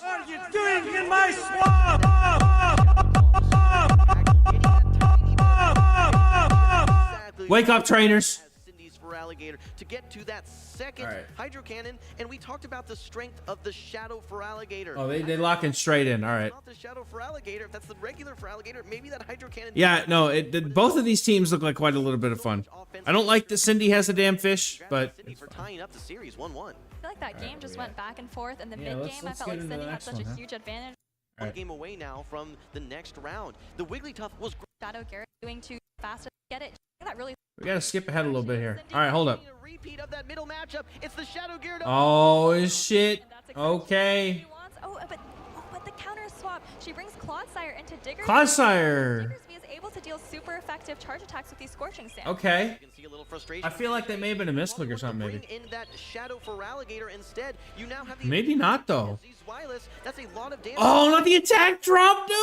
Well, And this is looking tough for Cindy. The good news for her, though, is that the Shadow That- Alligator still has That Feraligatr could sweep though. If she's careful, she could sweep because Zweilous only has fast move pressure in the Gyarados. yeah, Diggersby now is in such a safe situation. You can over Yeah, I have definitely not seen this either. on charge attack priority. Diggersby doesn't win a lot of charge attacks, but it does win this one here. Able to now get to this next Scorching I think that just barely hangs on. Nope, takes it out. Enough to knock out. You have energy to boot. Should you build a Diggersby? I mean, at some point you probably should. I would make like a really high ranked one though. For that Shadow Gyarados, this is such a tough position now for Cindy. Yeah, Wigglytuff is in a really tough spot here. Diggersby. I mean, even if she brought in the Feraligatr, I don't know if she can win that switch and matchup. And now there's still like a third of this Diggersby remaining. And Yeah, that was tough, man. really uphill battle That for counter swap was tough. something out quickly. That did a lot of damage and it threatened. In order to win this game, she needed to put Feraligatr on the Diggersby. Wigglytuff is able to get to a charge attack. And even then, though, like because of the fact that the double resisted Shadow Claws, I don't think that she really has a good chance there. I think that he's very content just Oh, doing no. work that this Diggersby has done. Not only did you win switch, you also got your shield advantage and you get to the Fire Punch, dude. No. The only win condition you have from here is hoping that there's a Shadow Dragonair or something in the back, but Nope. now you're down a shield, pretty much down a full Pokemon as well. And here's that Cresselia. Yeah. I think if you're Z's Wireless, you can just pretty much let everything go, save 2 shields for your Shadow Gyarados, and Yep. just plow through with fast attacks. Yep. Cresselia able Yep. to weather the storm, no problem. And now we have And she's and Cindy's also down a shield. There's no way, dude. Look at these dragons. That's unfortunate. There's no way. All right, I'll be right back, trainers. I gotta use the restroom. Cannon from Cindy, you can see it on her face. She knows she has her back up against the wall. Desperately needs to pull away these protect shields from Z's Wireless, but can she do it in time before these Dragon Breaths are able to knock out? Yeah, it's not just the Dragon Breaths, but there's still a Cresselia with more than half of its health remaining in the back, so it's looking very good for Z's Wireless. I think the competitors are exchanging some words on stage as well, maybe recognizing the situation. Okay, here comes the next Hydro Cannon. Do you even hang on to your Gyarados at this point? Z's Wireless says yes. He's looking cool as a cucumber here. He's going to be able to knock out this Shadow Feraligatr. Farm it all the way down. Has an Aqua Tail ready to go. Shields are down. You just need to launch this final Aqua Tail, and that is going to be it. Game number 3 is going to be going to Z's Wireless. Congratulations on the 2-1 victory. And that was such a close series, went back and forth, and Z's Wireless will be advancing to the Group E winners finals. Already has locked in his place for the top 24 or the top 32. So congratulations to Z's Wireless, and what a treat it was for everyone watching us here and at home to see such nice gameplay with the Diggersby and the Shadow Gyarados. All right. What a display here we're seeing from Z's Wireless here. Absolutely love to see all. Nah, man. I think that Cindy definitely could have won that game if she hadn't swapped the way she did. The Shadow Gyarados there. What an amazing Pokemon to bring. One that, like we said, he feels so comfortable with that I suspect versus Roberto. All right, who we got? Hold on. All right, we got Roberto and we got Kyon. I don't recognize this, but I see Altari and Gligar. We're zipping right along so we can get to the move updates. Gligar does outpace, but as you can see, since it's a shadow that's absolutely just getting chunked by this Altaria. Yeah, I feel like she had. I feel like it's. You stay in, you chip it, just getting a ton of energy. and then you come in with the come with the Feraligatr after you've got it down into about range for a Hydro Cannon. It actually pressures away a shield. What do you think that tells us about the backline here? I think that, well, we're not even going to be able to find out necessarily because a quick pivot there into that shadow. Ooh, okay. Lickitung. Aqua Tail's being able to be thrown very, very Going for the Stone Edge first, maybe? I don't know, man. A couple of mud shots advantage. She was really going to put him in the driver's seat, and this does need to watch out for that power whip that will be coming through. I feel like Quagsire just, it seems it's just a bit bulkier than Whiscash in a lot of situations, so you can't... It really isn't, though, which is kind of wild. You have to land the power whip. Meanwhile, like you said, Amanda, earlier, every 4 seconds an Aqua Tail gets queued up and then splashes against this Lickitung. It's true, though. They really do be flying out, man. I really like what Roberto's doing here. Yeah, another Aqua Tail's going through. No protection from Kyon there. He knows that Lickitung can take it. Just You could certainly get switch advantage here, which would be really nice. Going for the power whip, which is going to be doing way more damage. But Ooh, let's it go, no, man! Yeah, I think Roberto was trying to make a calculation there. He knew if it was Yep. he could hang on, so he decided Yep. to not use that. Save shield advantage. I mean, yeah, you're gonna have a bad time. The Quagsire's not gonna, yeah. Valuable information here for Kyon. And wonderful timing. Yep, Kybon's gonna take it because he gets the alignment he needs now. Does a couple licks and then be able to throw this in a little. That's how good, Blank, you're here. We're here. And now he's able to get that alignment. Yeah, dude, that's tough, man. That's so tough. This Gligar has a ton of energy, forcing that shield. He has to win the game, basically, with the Charge Bug, and I don't think he can. But Gligar definitely has a distinct advantage in the matchup we see right here. And look at how things have kind of shaken out. Oh, man. I'm so tired, dude. On in the stream, we might get that exact same scenario in just a moment. It's going to depend a lot on what Roberto does right here. Roberto's shaking his head a lot. I remember in the past, in an interview, he had said that he doesn't really do the counts. He goes more on feel. I don't know if he's feeling very good about this one right now, but he does have a ton of energy on that charge. He's not, I don't know if he's feeling really good about this one right now. I wouldn't be. But no, Kyon I wouldn't be. He's got a lot of energy. He wants on this Gligar, and I think that he just doesn't want that charge bug anywhere near the Azumarill. Nah, I wouldn't either, dude. He does. Oh, he tries to go for the one-turn switch. Very nice, but yeah, he's out, man. He's out. This is going to be lights out for the Altaria. Yep. There's not much it can do. Altaria ain't even getting to a move, bro. Just very Doesn't even matter. He knows he's got to concentrate. He knows that he basically has this in the pocket. As long as he doesn't misplay this, his Moonblast will go through. He can't even he can't even misplay this, man. Azumarill is still looking like a pretty happy Pokemon here. Basically at 100 energy before throwing this first Ice Beam. Yeah, he's totally just chilling here. Roberto as well, because as you look at that Azumarill, you think, oh yeah, maybe Azumarill would even fade to. All right, we'll skip because we know. We know, bro. We know. We know. We know. That That was unfortunate. Just into that particular situation. Hey, Melon, what's up? What's up? What's up? Welcome in. I'm doing okay. We were talking a little bit, and you brought it up once. Bro, I can't help it. I'm so tired, dude. I've been up since like 3 a.m. This wonderful venue. I did not get a good night's sleep last night. I think that's new. All right, what do we got? What do we got? What do we got? Because they in this Hit me. matchup as well, because Okay. or Stone Edge, it's not Ooh, that Skarmory for Roberto looking pretty nice right now. forcing the Quagsire to either Okay. get out. Both trainers electing for a very safe composition in this game. Number 2, we don't see Annihilate, we don't see Wigglytuff. Nonsense? Really feels like it, man. Neutral play. Stone Edge coming. All right, let's see if Roberto's Skarmory can clutch up like I think it might. Big chunk out of Azumarill's HP pool. It takes a chunk out, but Azumarill still is in the green. Lost Heart, what up, dude? Welcome in. Roberto, does he want to shield or does he want to go ahead? Let this go get desperately low. It is in the red, but there's still a lot of energy on this Quagsire. Going up, charging up. Yeah, Quag is chilling, dude. Is he getting lag? Now throwing another Stone Edge. Yeah, Roberto waited a turn there, tried to avoid a potential catch, but in the process allowed some additional bubble damage through. through. So he does land the second Stone Edge, but now Oh, no. Aquatail is ready. All right, Roberto, so interesting decision to make because now that he's all shields up. I mean, Lickitung with shields up into Skarmory is really not that bad. be the right one. And not only that, this is a fully loaded Azumarill as well. So this Azumarill is going to be able to give just a little parting gift before it goes down. And not only this, it's going to be doing a lot of chunk of damage to the Charge Bug. And then Kybon is going to be able to come in with a Pokemon of his choice to counter. And that's obviously going to be the Gligar 100%, dude. Every time. All right, Skarmory comes in, and there's the Licky. So, yeah. That's right. We have a Steel-type Pokemon on the opposing side, and you have Lickitung on the other. This matchup should be bad on paper. It should, right? But with the shields up, Lickitung can absolutely melt through the armor with those guns. Nathan's good for him once in a while, man. Going to be very, very close, and I think that Roberto still has a small chance. You saw Kybon very much nodding there. He's recognizing. Like, you never want to shield anything from this Lickitung. It's going to lower the defense. But, I know that like, what do you do? He seems to be Ramberto's about to get swept, dude. That Skarmory looks so solid for him, but I think he had to win Switch in order to do it. And I don't think there was any time where he would. Ramberto is going to, He wins Switch and he's solid. Like Lickitung into Charjabug is still bad for Charjabug, but like, I think it would have been better off. Do a little bit of hurt to that Gligar in the back. He's going to try a maneuver, but he is very much on the back heel here as he does force away that Protect Shield from the Lickitung. But look at the switch timers. They're almost up. Both players recognize it. Look at Kybon throwing the body slam just before the switch timer is expired. Yeah. He knew that he was a second after Roberto, and he's got to get off that charge attack. Now, it's a question of who's going to switch first. How many licks to take each 6-year-old center of a Lickitung? Oh, he was on the point with that, man. He knew it was coming.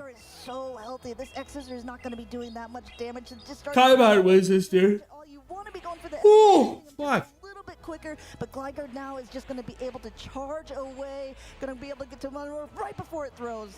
Looks like he's not even going to throw, Will. Yeah, I know, right? He's just holding on to the energy. I kind of paused for a second as you see the aerial ace come through here from the Shadow Gligar. I think Kybon just... Oh, are they replaying? There was a review. All about whatever you feel most comfortable with, whether it's going to be energy... There's a review. ...on, quote, feel, or whether it's going to be counting the... So that last game doesn't count anymore. Again, waiting a turn, doing the things that a lot of trainers at a very high caliber of play are going to be doing, and you're going to see even more of it in day 2. Yeah, I thought I noticed it lagging.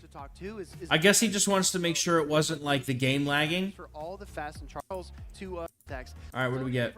To look at in different content. As you guys can see, and how it so it's got a whole nother game. Watching the stream, kinds of do believe this is play out. The two trainers are to someone who attack or they play you game. Rematch was and again. If Kybon wins here for game number 2 after the rematch was decided again. Yeah, okay, so they put it in on the rematch, so all right. We've got it, Amanda. Yo, Ramberto getting the wiggly lead, and he's not swapping out because he's got it. He's got the Annihilate in the back. Oh my god, dude. Oh, the fact that he's not swapping out of this matchup is huge. Bro, this Wigglytuff is going to rip through this Lickitung. Oh my goodness, excuse me. And then it's also going to have the follow-up damage into the Charjabug. This is going to be disgusting. We all lag just like the best. True, man. We all do, honestly. That is a universal thing. This whole series was going to revolve around, and there's only one of those Pokemon that came. I'm still waiting for that bug where both people lose. Lineup again, weak to the Wigglytuff. It's already there though. Like you can just absorb it. He's totally chilling with this dude. He will get shields from the. He will either get shields or do a ton of damage to that Charjabug. Okay, maybe not a ton, but I don't think it would have been able to knock out Wigglytuff. Just coming out with a ton of energy, gonna be able to throw at whatever comes in. It's gonna be this Charjabug. I like him going for disarming here for the extra damage.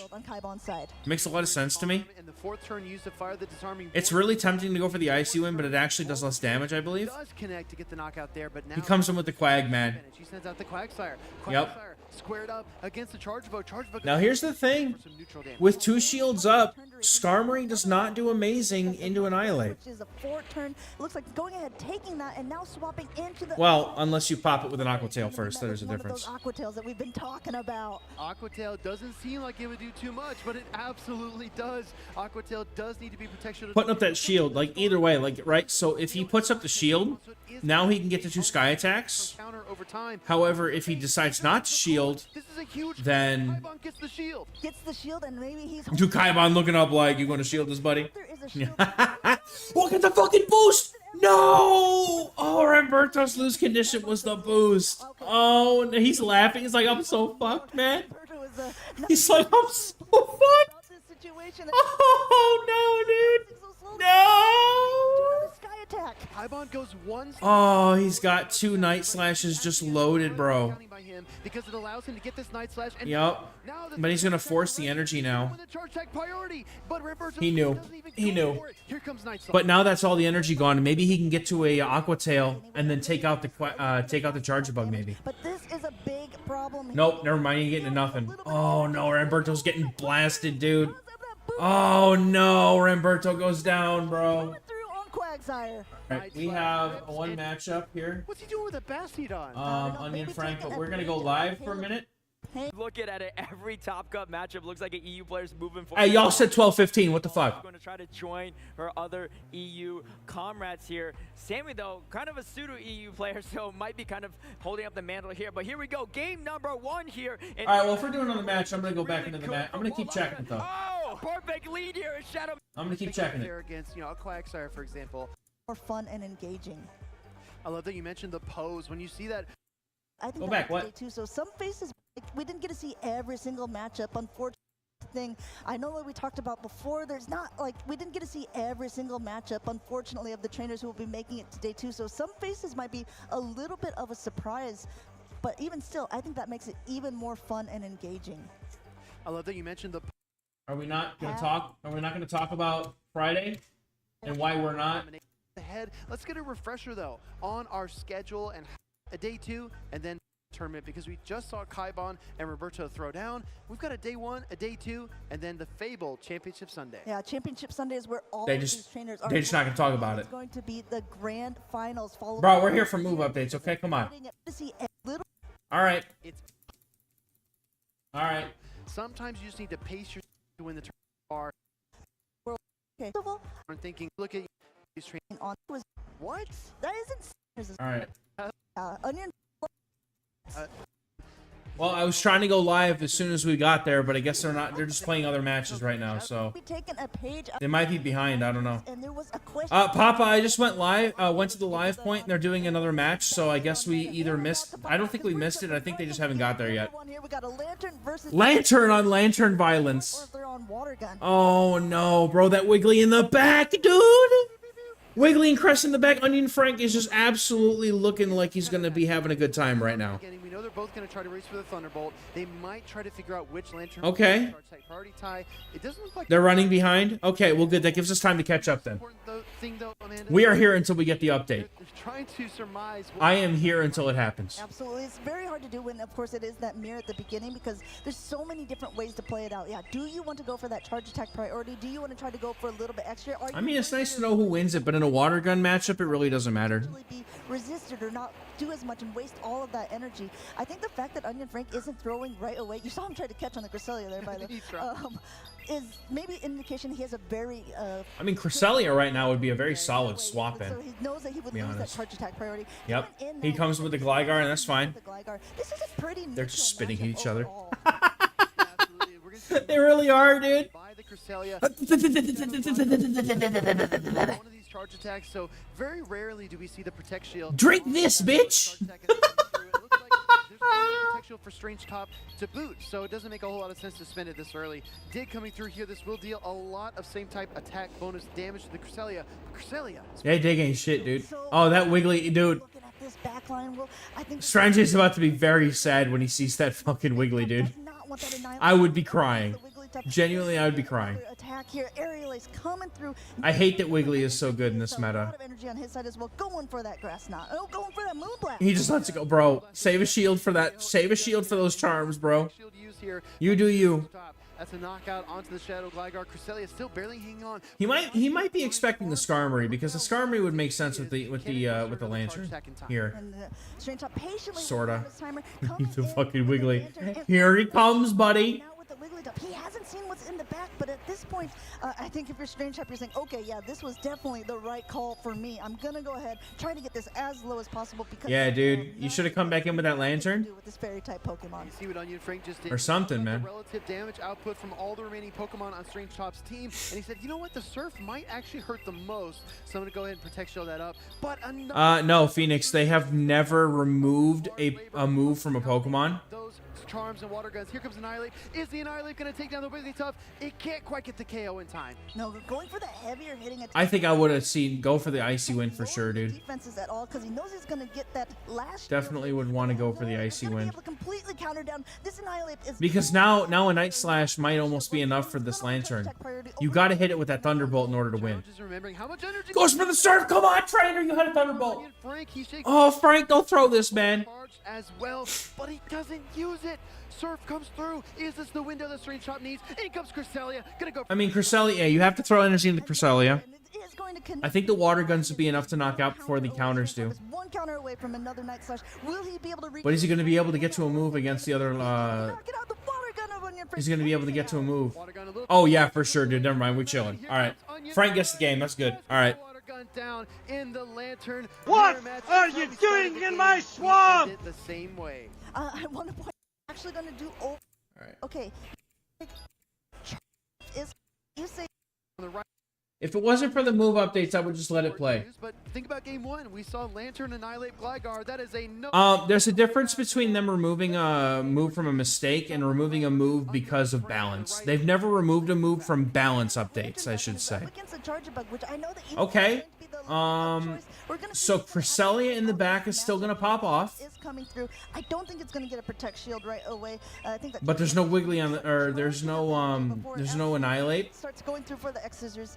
And Onion Frank, I think this is such a hard matchup at the beginning. We talked about when do you use these shields, right? Because okay. Yeah, man, those water guns add up real fast in neutral matchups for Lantern. Like that's, Actually gonna do over time. I mean, look at him go, man. Because there is no Gligar on Onion Frank's team, and there is no water ground type either. So Charger Bug is actually incredibly safe against almost anything not named Bastiodon. That's true. Use it here in this opening matchup. I mean, it tells a lot about what Strange Top's strategy is going forward. Yep, going ahead, shielding that up, recognizing, okay, if he's at the attack, it's going to take quite a while for the next one to be able to go through. Meanwhile, just going to charge up a lot of energy here. Going for the X Scissor. Onion Frank trying to... We really went for the discharge, or went for the X Scissor catch on the Cresselia. What are we doing, man? Celia here. Why, dude? He's really thinking there's an Annihilate back there again. Swapped on an X Scissor. Bro, come on. Definitely a little bit of a roll. What are you doing, man? Does get fired off, and this is the difference maker. What are we doing? I believe in Charger Bug is because it can deal so much damage. Just, he really wants to save a shield for that Wigglytuff, bro. Fully healthy here, being able to take on this Cresselia. Oh my Cresselia goodness, fast what attacks are we not doing doing? Much damage at all,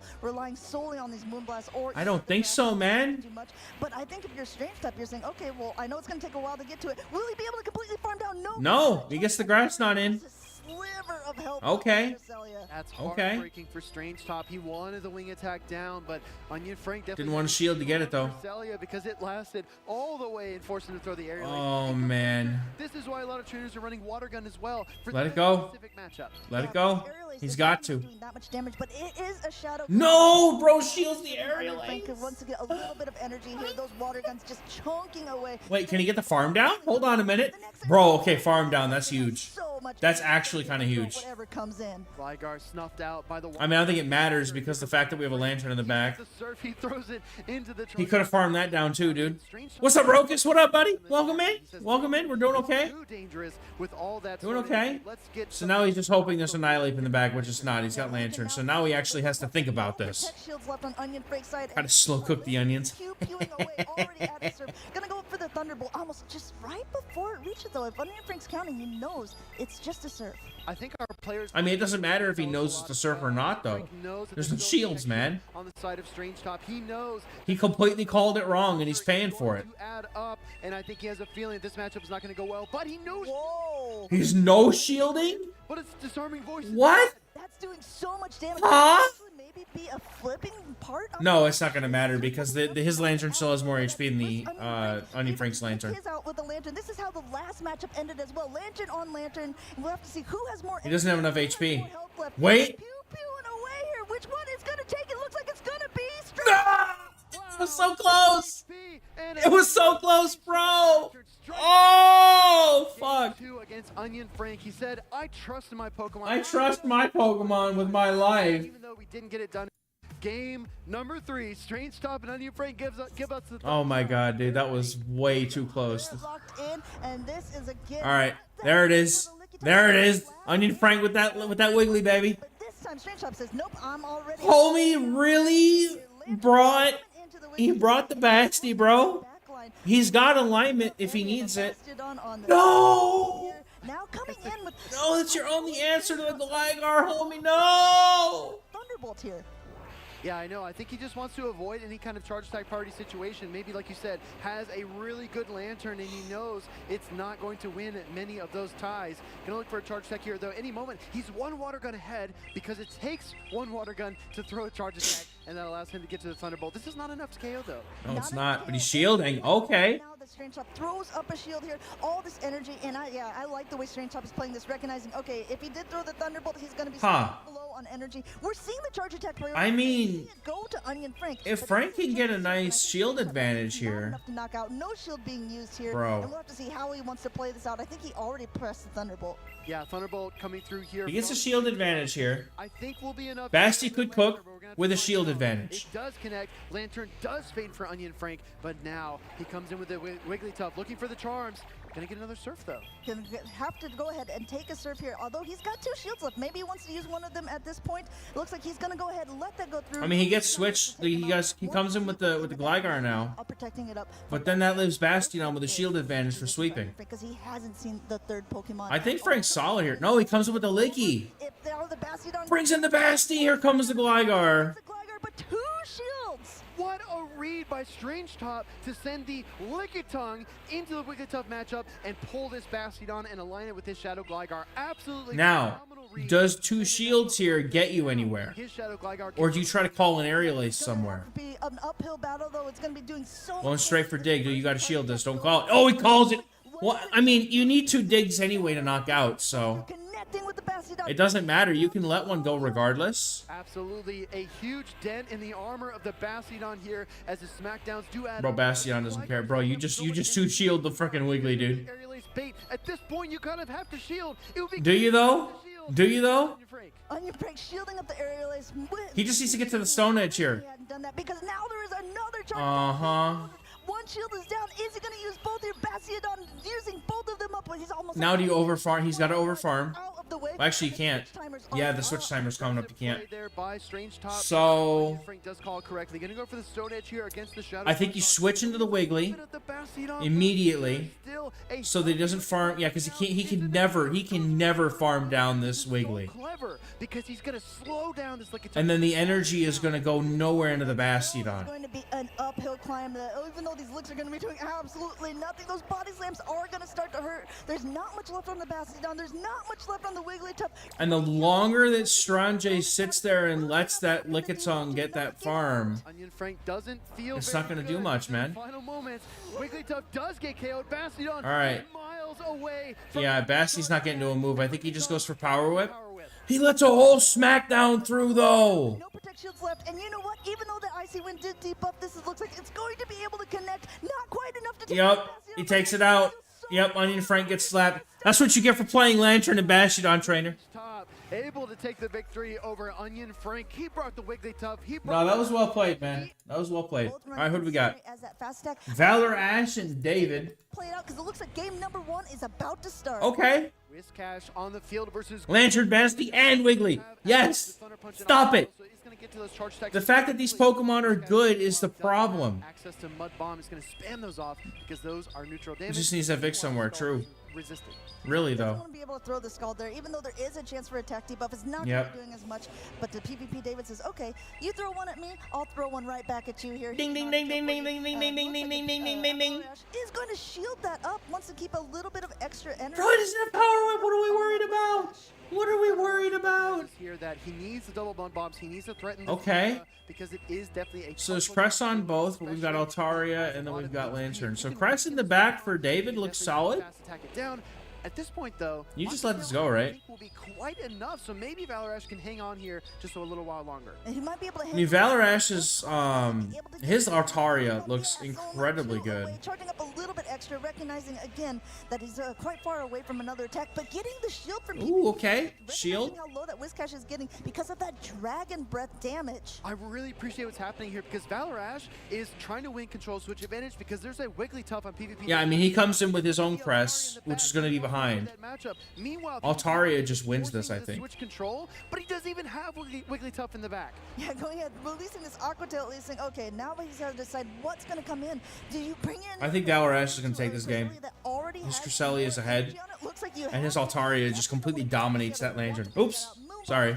On ValorAsh's side, it's going to be the more effective. Accidentally fat-fingered the forward button. Debuff, PvP David's. A slim chance, a low opportunity.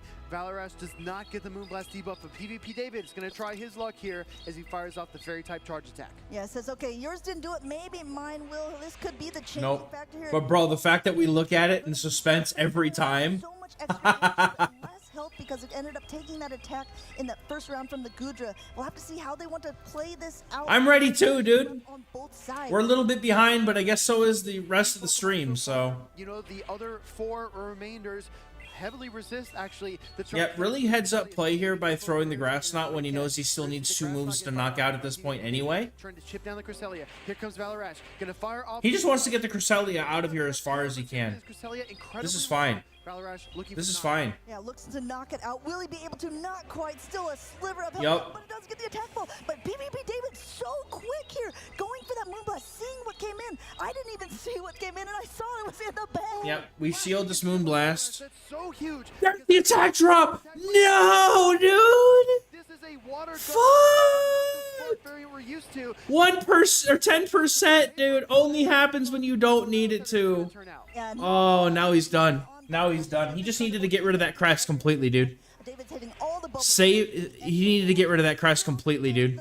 Green, but not more. Down to the yellow here, and now another attack is going through. Going for that heavier hitting Moonblast. Also hoping for maybe a defense drop of its own. Oh, No shielding? it doesn't shield. Okay. It does connect. That's huge because now ValorAsh is able to pile on the Dragon Breath damage. Neither trainer can get to their switch timer. There are no catches available here. ValorAsh going to throw this Yep. attack, try to force away the shield. Is a Thunderbolt gonna do it? Is a Thunderbolt plus these water guns gonna do it? A very pivotal moment if he's able to make it. The switch timer is up. No! I almost got that catch, dude. He almost could have done it. In time, but will this be enough to knock out? It'll be enough with the water guns, for sure, dude.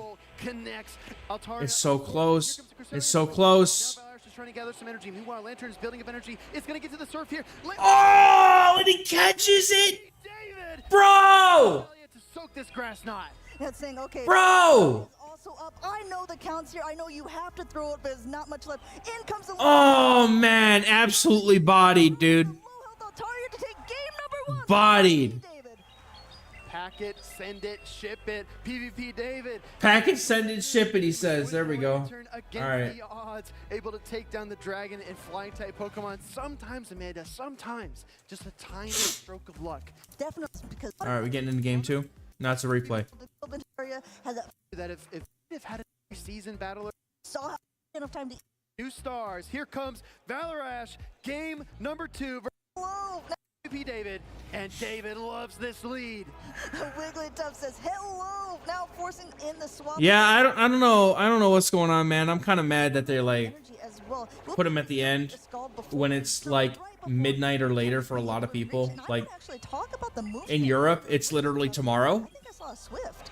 All right, Wigglytuff, PvP David, he's gonna go ahead and Yeah, and then for day 2 you'll get the day 1 rewards. Just before it switched out, Gudra is going to dominate the Whiscash matchup because it's already been chipped so heavily by the Wigglytuff. PvP David Yeah. trying to control the pacing of this matchup and keep his alignment. Yeah, he knows that even though there are 2 mud bombs loaded, not going to be able to get another one in time. Even if so, there's still a shield remaining. He is desperately wanting to keep that Wigglytuff on the Altaria in the back. He is fully loaded as well. He does have that charge attack stored. Ooh, he almost would have made it too. So I think that's already. It's not Niantic though. Now to throw an For once, it's not Niantic's fault. desperately wants to get that Altaria. He thinks he can get to it. But he is at the mud bomb. Is David going to use both of the shields in this mid-match? Yeah.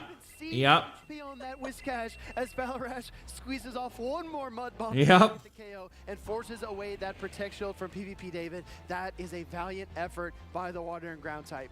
Yeah. But Crest on that lantern though. We see the Cresselia coming in here. Come in with the.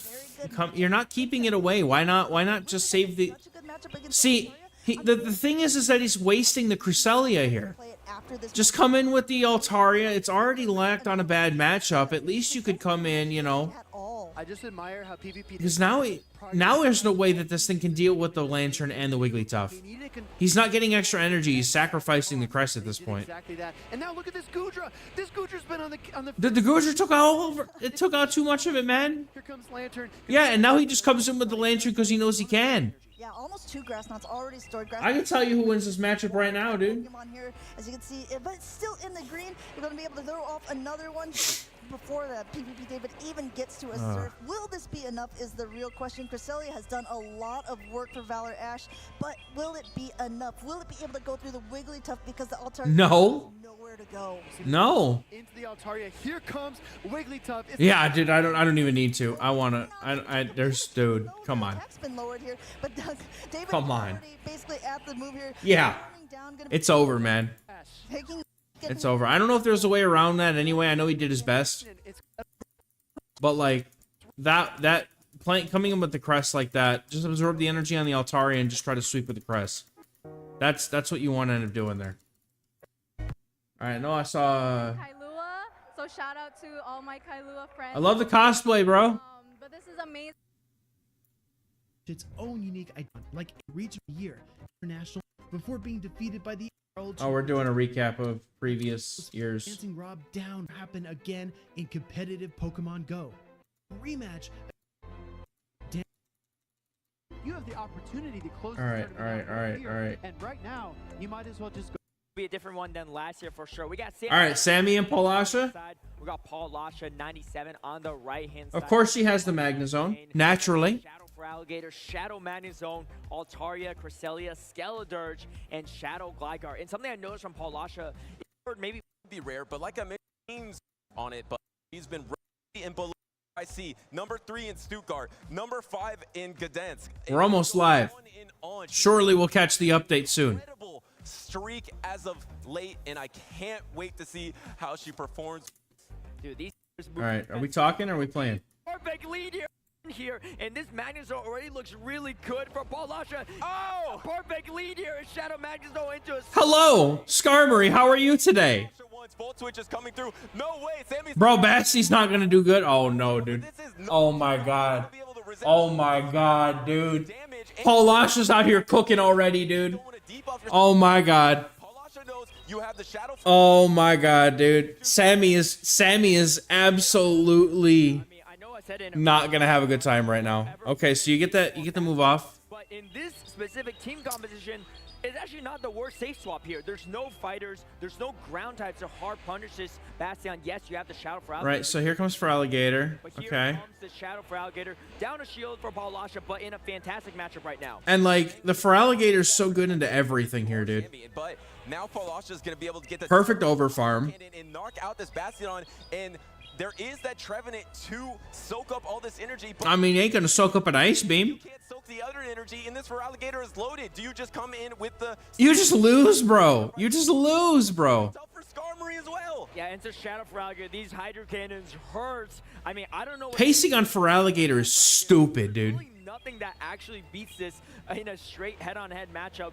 Yes, the Trevenant is a grass type, but the Shadow Claw and even the Resist Hydro can't. Ooh, okay. Sammy's making plays. I like it.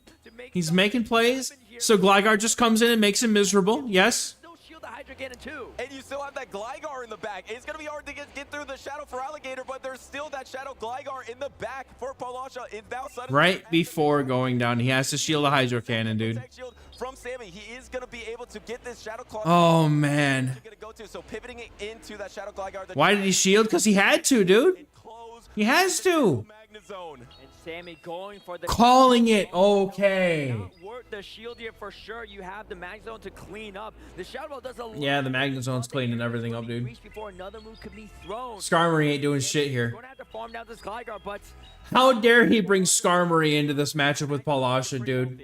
And this She has shown that she is bringing the pain with that Magnezone. to this Gligar, you're gonna have a lot of energy here, but you don't have any Protect Shields. I believe the Wild Charge pop up. She's like, I know it. I know it. I know it.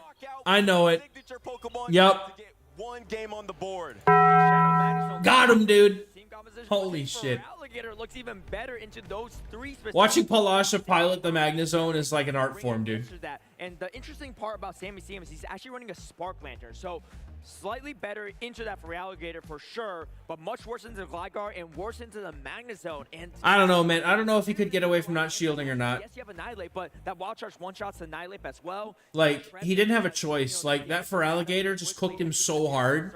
It core breaks that team of his in so many ways, dude. Still forced the shield I just think that, like, he just made a bad team. Like, genuinely. throughout this game. Like, he was so weak to for Alligator, it was actually painful. Two amazing closers. You actually went with triple Shadow in that game number 1 for Palasha, and Sammy just wasn't able to hold up to the damage. Yes, you were able to land those big attacks like Shadow Ball, but Fuck, dude. Palasha just knew, if I bring the offense, I'm so pressure, there's not much even a defensive Pokemon like Bastiodon can do. Yeah, I mean, Palasha says, I don't need no bulk. I'm just Also, yeah, Nathan, I did catch, like, that's going to be it. I think I got Moonblast debuffed like 6 times in 3 games or 4 games or something like that. It was some ridiculous, stupid stat. I don't know. I don't remember exactly the numbers were, but it was like it was like almost an average of like twice a game. Will have a lot of play into it, and I think Palasha, recognizing no fighter on her side, is going to have to make sure that she's ready for that Bastion in every turn of the way.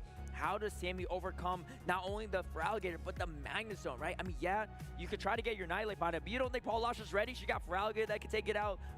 Altaria, Cresselia, Skeldurge, Gligar, there's nowhere for this Rush is very ready. except for the Magnezone, and Palasha's doing perfectly to protect that Magnezone as best as she could. And often Oh shit, Ryzen's on stream next. Vigoroth plus 5 Annihilate counters, but she's doing the exact same thing. Surely we're almost done with these, right? It is going to be the Shadow Gligar Group F. to the Mandibuzz. So this Group is a F. positive lead for Sammy. And once again, it's going to be offense versus defense here because it's triple Shadow. He was ready, man. He's ready for it now.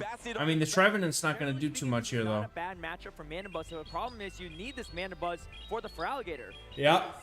I don't know how. Feraligatr just rips through this thing at the end game, dude. That there's a lot of situations where you can still. That's what I'm saying. Like, Bastiodon is the same way, like, as Registeel. Like, you can just abuse it for energy if you've got things that have a good play into it. On that Magnezone and on that Feraligatr. And this is crazy, but it's so strong for the Feraligatr here because once Mandibuzz is out of the way, it's going to be so strong against the Bastion. If she gets a farm down, she's going to try and get a farm down on this Mandibuzz. It's going to be disgusting, dude. It is pretty good against Trevenant because it outpaces and does super effective Shadow Claws. So once this Mandibuzz is gone, even if it's a soft loss, yeah, you just Volt Switch it down, and then you have all the offense in the back, and I don't know how Sammy is going to be able to absorb it. Oh, and we see the safe swap actually from Palasha here coming in for Alligator. Feraligatr is going to get the Hydro. Oh, wow. The Snarls reached Sammy. Okay. Yeah, we shield that for sure, dude. Forced to shield the neutral. Sammy shields us for sure. But he does have a decent amount of energy. He doesn't have a safe thing to bring into this, though. He can make some magic happen here. Going for the aerial ace bait here, and Palasha. No shield. The call. The call. Bait out the Trevenant as well, probably, so you can close with that Shadow Magnezone here, but I like the patience from Sammy to stay in. I love the swap from Palasha to try to get rid of that Mandibuzz before it got. Can you farm this down with the Shadow Claws now? Now it got a Protect Shield back, and suddenly you can't even Shadow No. Claw down. So Sammy was feeling behind, but now he's in a pretty decent position. He finally lets the Mandibuzz go. Yeah, Sammy going for the optimization instead of throwing that aerial ace, forcing Palasha to throw the Hatchigan before, but just a lot of energy here. I mean, I don't know. Even Trevenant, dude. Even Trevenant is not going to enjoy the Magnezone. You don't want to burn a shield on your Trevenant. I think Sammy's predicting the Magnezone back. Here it comes. Can Yep. Sammy do anything here? He's just letting him. Try to build up the flame. Why are you letting her go? Bro! Bro! No! Do not give the Magnezone that much energy, man. Defense or get a Protect Shield, which you just got that Protect Shield. Now you're swapping and trying to get to a Shadow Ball, but I don't think this Trevenant can take a double Wild Charge. No, it cannot. No, it cannot. Probably going to be a mirror shot range. It lands on the Trevenant. Yup. It doesn't feel like it. Here comes the one more volt switch. Yup. You're one more volt switch away from the next one. If Sammy doesn't throw, He has to throw. He has to throw, dude. At the C-bomb, Palasha can't catch yet, so Actually, he technically doesn't have to. ensure that getting Actually, it would have been interesting. Like, he could have let that go, farm down with the Basti, and try to win that way, but I don't think so. Torture move. Now you just farm down with the Gator, dude. Shadow Claw down with the Gator. Oh, bro, that's disgusting. Yup. Yup. No! The damage kicks in! Got him! Oh, dude, that was clutch. That was clutch. She's shaking her head. She's like, no, I had that shit, bro. Oh, no. Bro, I'm telling you, give Cresselia and Deoxys Shadow Ball. But that miracle smackdown. Give them Shadow Ball. I'm telling you, they will It cook. almost felt like a crit on that smackdown at the end there, but They will fucking you were cook. trying to throw the one Shadow Claw and hit the Hydra Cannon, but that smackdown, because you were in range of knockout, it registered before you were able to throw that charge attack, and that is a brutal swing for Palasha, who almost closed that game. Yeah, that was so close, dude. And the buzz play, I think, from Sammy. No, it all came down to the game working correctly or not. That's all that would have made a difference. But yeah, I mean, I guess that makes sense. Really calm, even though it looks like he has a massive team comp disadvantage. He's in the face of a magnet zone with double wild charge, just saying, all right, I'm just gonna swap in the trap now, see what I could do. And Giving Crush Shadow Ball would give it like the steal coverage that it doesn't need or doesn't want, but it needs. In that situation, but just bring down the Feraligatr enough to be within one smackdown, and you can see. Yep. Hey, Bastion closing out. Yep. Still has something to say. Yeah, defense is not out of it yet. The combination of Mandibuzz and Bastion was able to tie it up 1-1. Are we going to see the same thing in game number 3? Offense versus defense. Palasha has been using all 3 shadows that she has on her team, because she. I feel like Sammy's got to try and bring that Annihilate next. Other Pokemon in the Bastion, right? So you're kind of forced into this. The water gun lantern seems okay here though. We don't know. Because we're locked in. All right, let's go. Game number. All right, what happens? 85 versus Palasha 97. Winner goes on to day 2. Okay. Oh, say swap Mandibuzz. Oh, Mandibuzz coming in here into. That's a Skarmory in the back. Oh, don't let her fall for it. That's a Skarmory in the back. Don't let her fall for it. But now he's energy dry. The Magnezone's coming in, right? Because Palasha was just waiting for this Mandibuzz to throw energy to unleash. Oh, for sure. Magnezone is her thing, man. Moonblast, try to get a Protect Shield here, and then maybe swap in. Here comes the Moonblast into the Mandibuzz. It's going to be super effective. Please do not give Cress Icy Wind. It does not need it.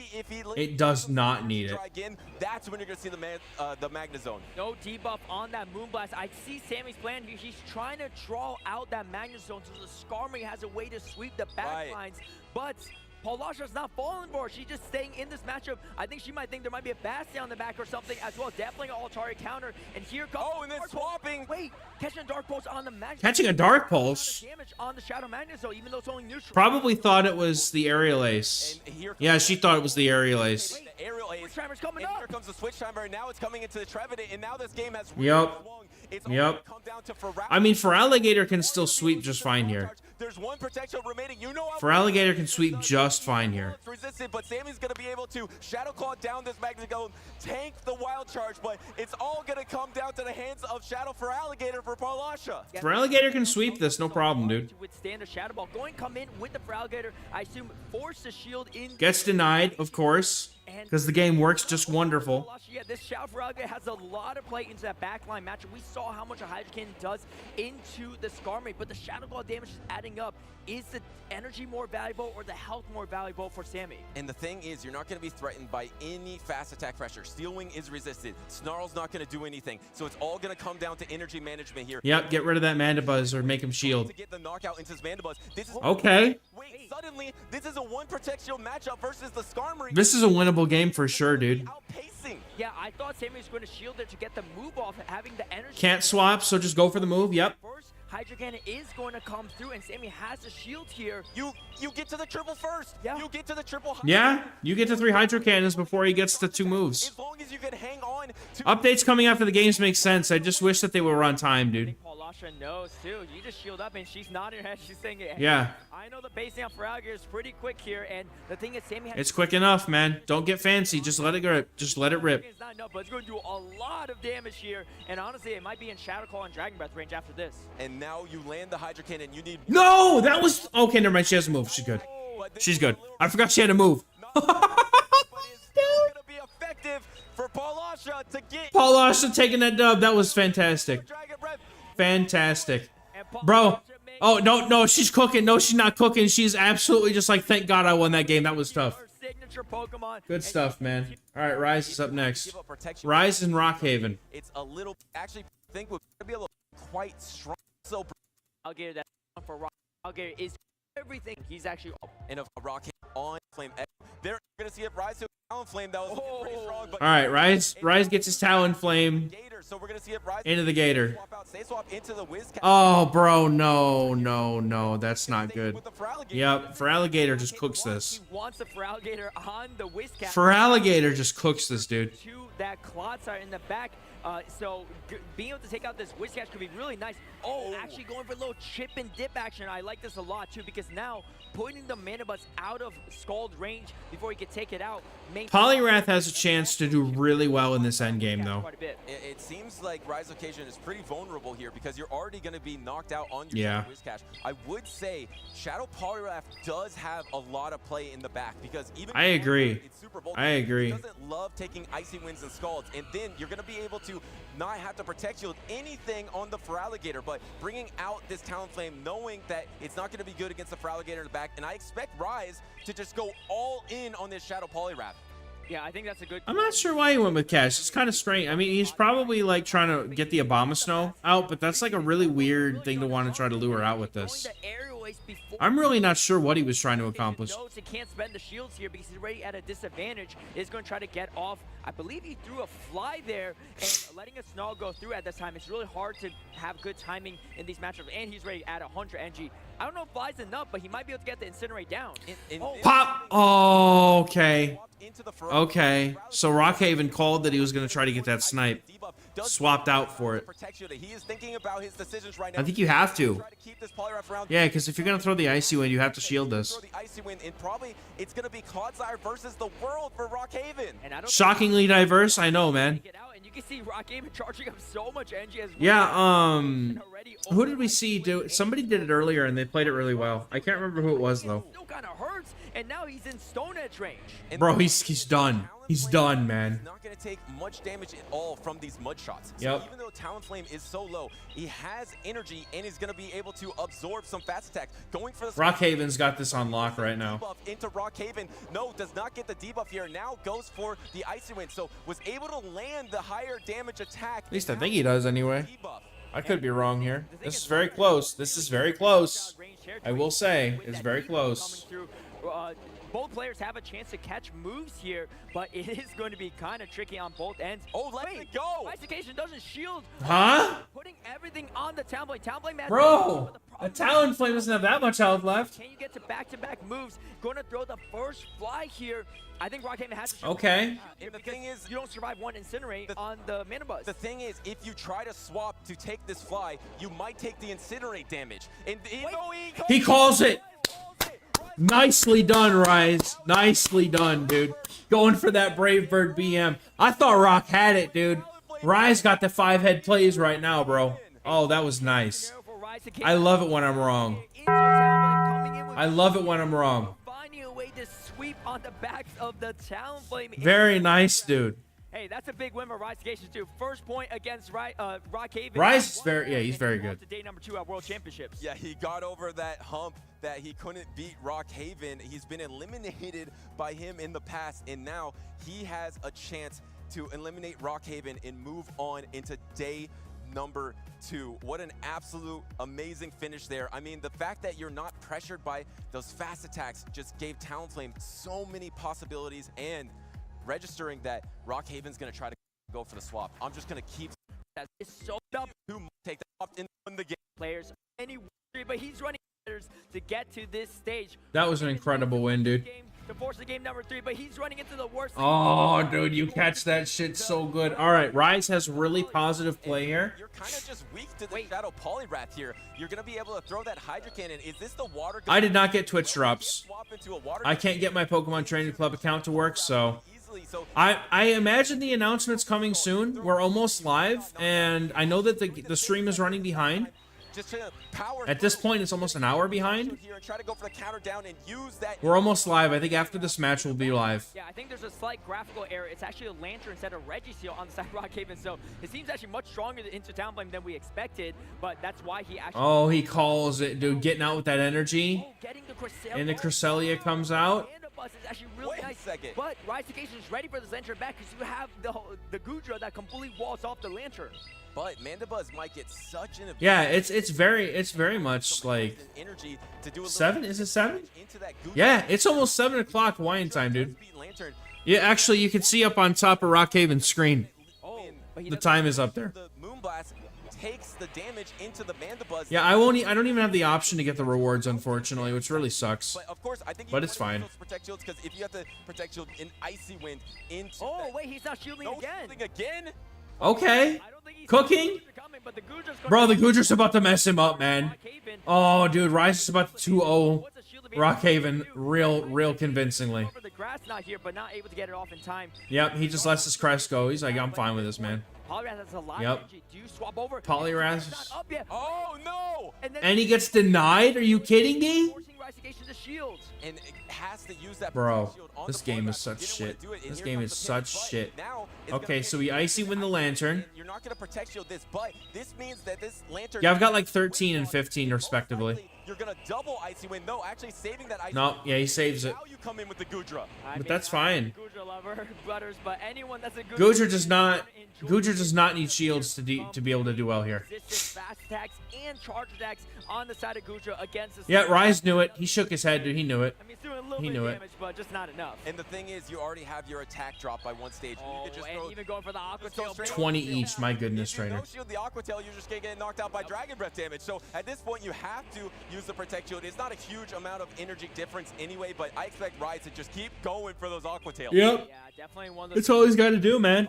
Maybe wish, That's all he's got to do. Shields or 2 against the Cresselia, but maybe predicting something else in that back line. Unfortunately, it is going to be this Gudra. I had a time where I was using mine pretty consistently, and then after I had things built, I'm just like, I'm good. I don't need to use them as much anymore. He's trying so hard, but he's not even making it to a move. Just free farm. Free farm. Go, Gudra, go. Good game, dude. Rise sweeping it, dude. That game 1 win set him up and just fucked Rockhaven up so bad, dude. He was in his head now. Got him. Very nice, dude. Rise completely clutching that up, dude. All weekend. All right. All right. Okay, so we're talking about the Twitch drops now that don't work. Come on. Give me the news. No, we have another fucking... Oh, it's General Pizza Man! Bro, I know him! I don't know. I went to Go Fest last year with him. He's a good dude. This is awesome. He's actually really new to Go. He's in Worlds, dude. Let's fucking go. I want to see what attacks. No, dude. All right, General Pizza Man's a homie. It does that Trailblaze. Seriously good dude. Against Seriously good dude. Pretty much knock out a Shadow Feraligatr. He's got the Greedent, bro. And it's not Greedent is huge. Greedent is huge. Yeah, I mean. All right, can we? I want to see the game actually happen though. Can we just look at those gorgeous blue eyes? Look at those gorgeous blue eyes, man. I mean, I'm hopeful, right? No, I mean, which is number. It's on the. All right, let's see if we can find the game here. Teams are cut into that Lantern on to that man. All right. Like the All right. All right. All right. Oh, Okay. Game number 1. I was wrong. All right. Green. Green is here. Love it. At the World Oh, bro. Because Green is going to be in the lead matchup. It's. I don't know who wins this one, Caleb. Exactly where It's all about the Mandibuzz. General Pizza Man's Mandibuzz looks really, really strong here. Best answer to the Charger Bug. So and he can't swap out of this matchup. And the pacing on Greedent is so disgusting that I think that Greedent's actually kind of favored here. You need to find anything you can do to have an advantage. I'm not sure everyone. I also like Greedent here in general in this like in this entire like world scenario because there's so many people with Lickitung, dude. Cresselia Lickitung is everywhere, and I know without Crunch, Greeton has a hard time breaking that. But yeah, dude, those body slams are so damn quick. He does hang on. He actually hangs on comfortably. It looks like you could just win the zeros against Charger Bug. Oh my gosh. You can?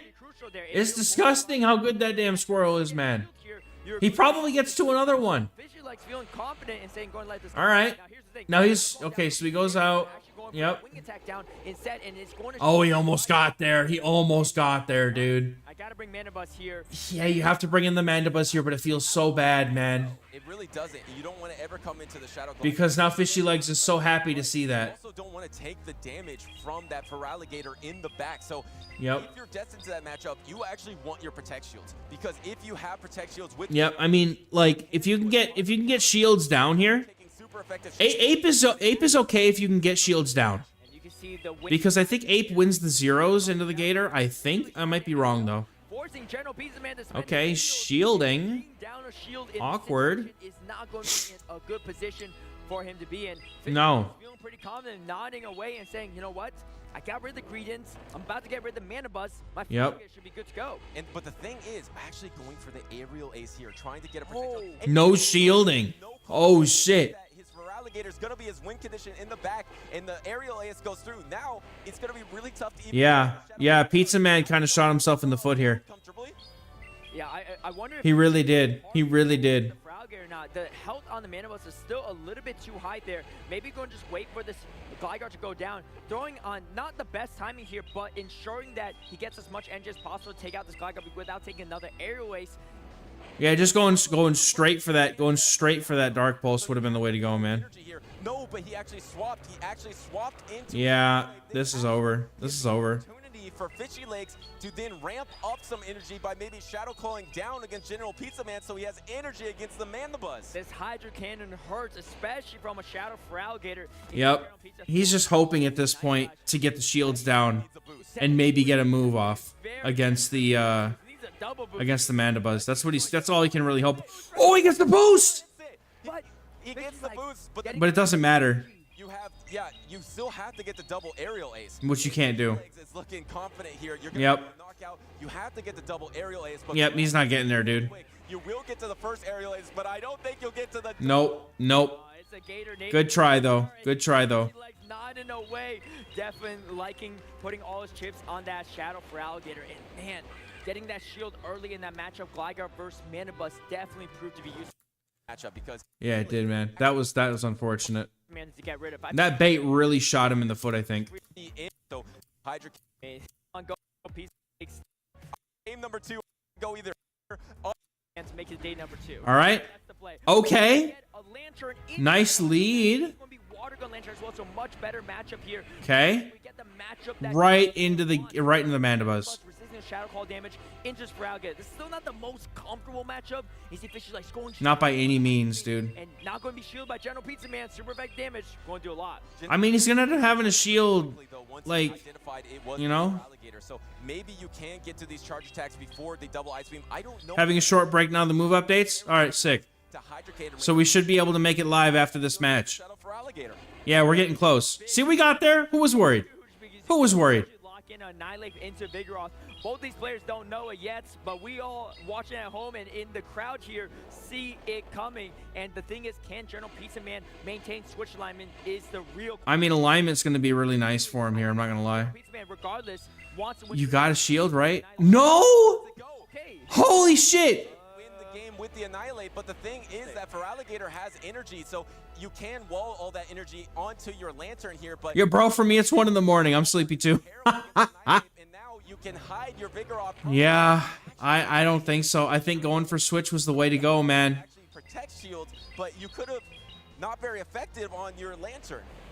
I don't know. I don't know what's going on here, but we're gonna get the counter down. And the tough part for General Pizza Man is, yes, he has a slight energy advantage, but he doesn't have a shield advantage. And this aerial, He can go for the Shadow Ball. he's gonna come through. Fishy Legs is thinking, man, this is tough, right? He already knows there's a Lantern out there, but is going to be forced to shield the Shadow Ball. And It's not over though. You got to get Tried to catch the aerial ace, didn't get it.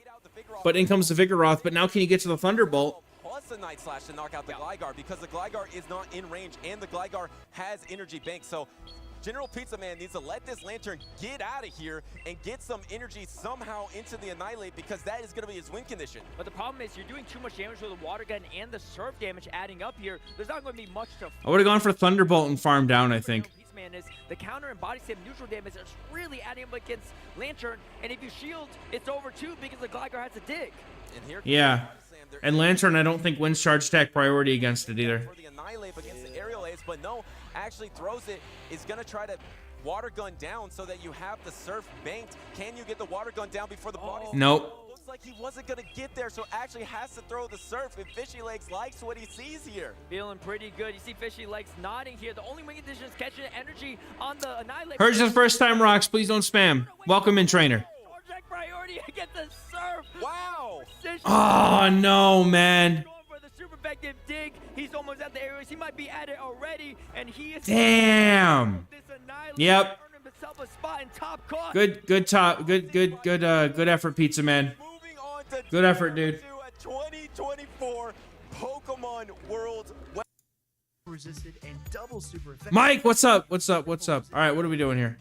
This comparison move their bit of dig in with the grass. All right. Fusion from So we just go straight live now, right? Yep, we're in our... All right, we're live now, trainers. We're live. Triple resist dragon type attacks.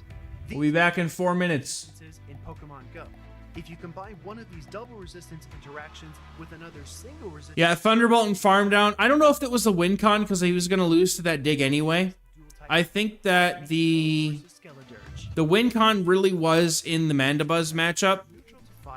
But resisted by Skeledurge's ghost type. I think the Mandibuzz matchup was really where he really let it go. I think not getting switch advantage or staying in as long as he did with the Annihilate, I think was not also that good. Which is neutral versus bug, but resisted by Beedrill's poison type. Skeledurge Alignment was definitely the key, and I think that like the Feraligatr is just so damn good, dude. But super effective versus He could save a shield though. He could, yes. There's multiple ways that could have been done. While battling. Super effective or not very effective appear when Pokemon use their fast attacks.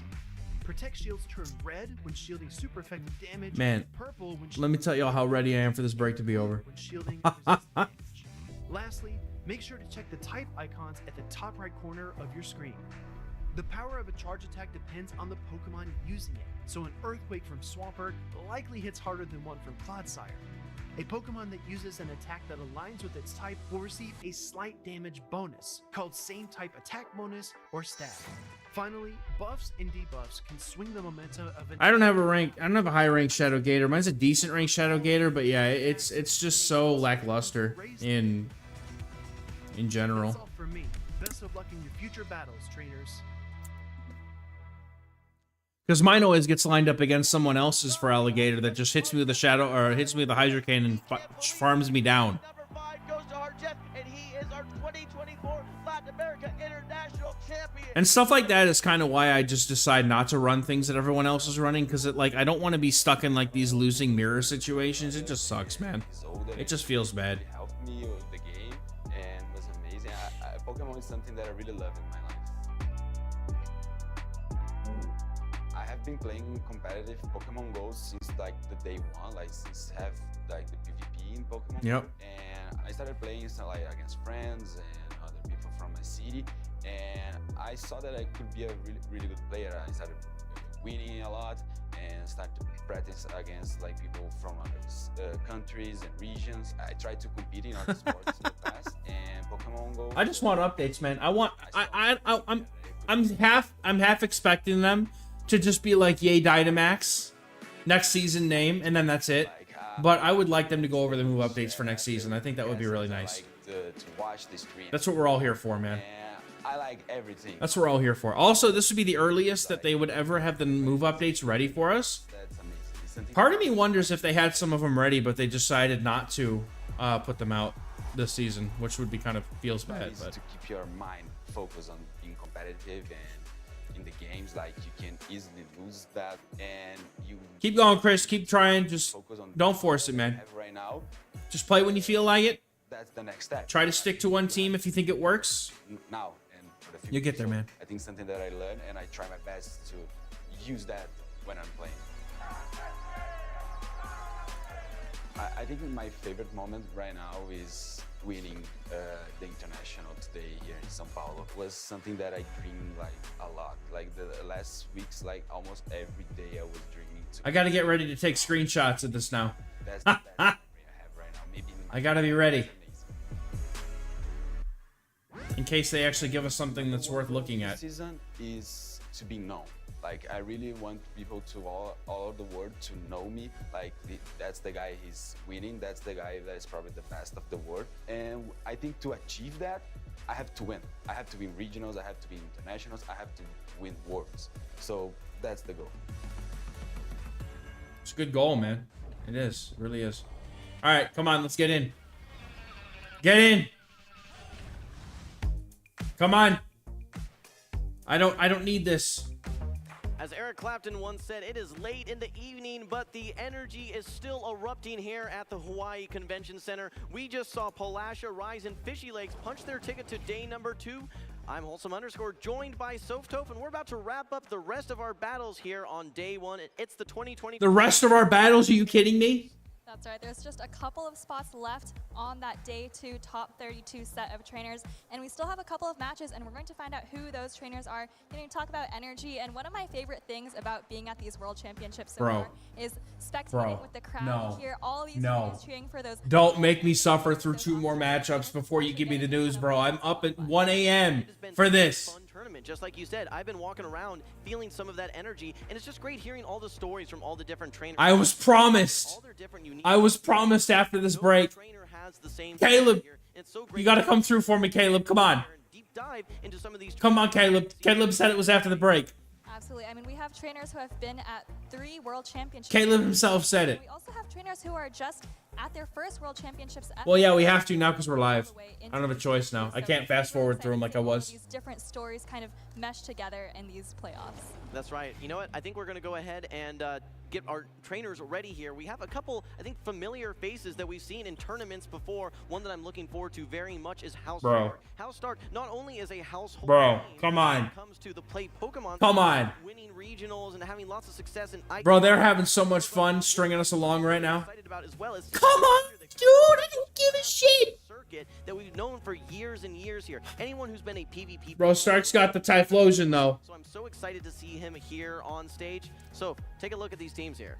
That's right. We've got Jamie. Bro, I'm gonna start molding. You know what? World Championship playing against a veteran. How dare you?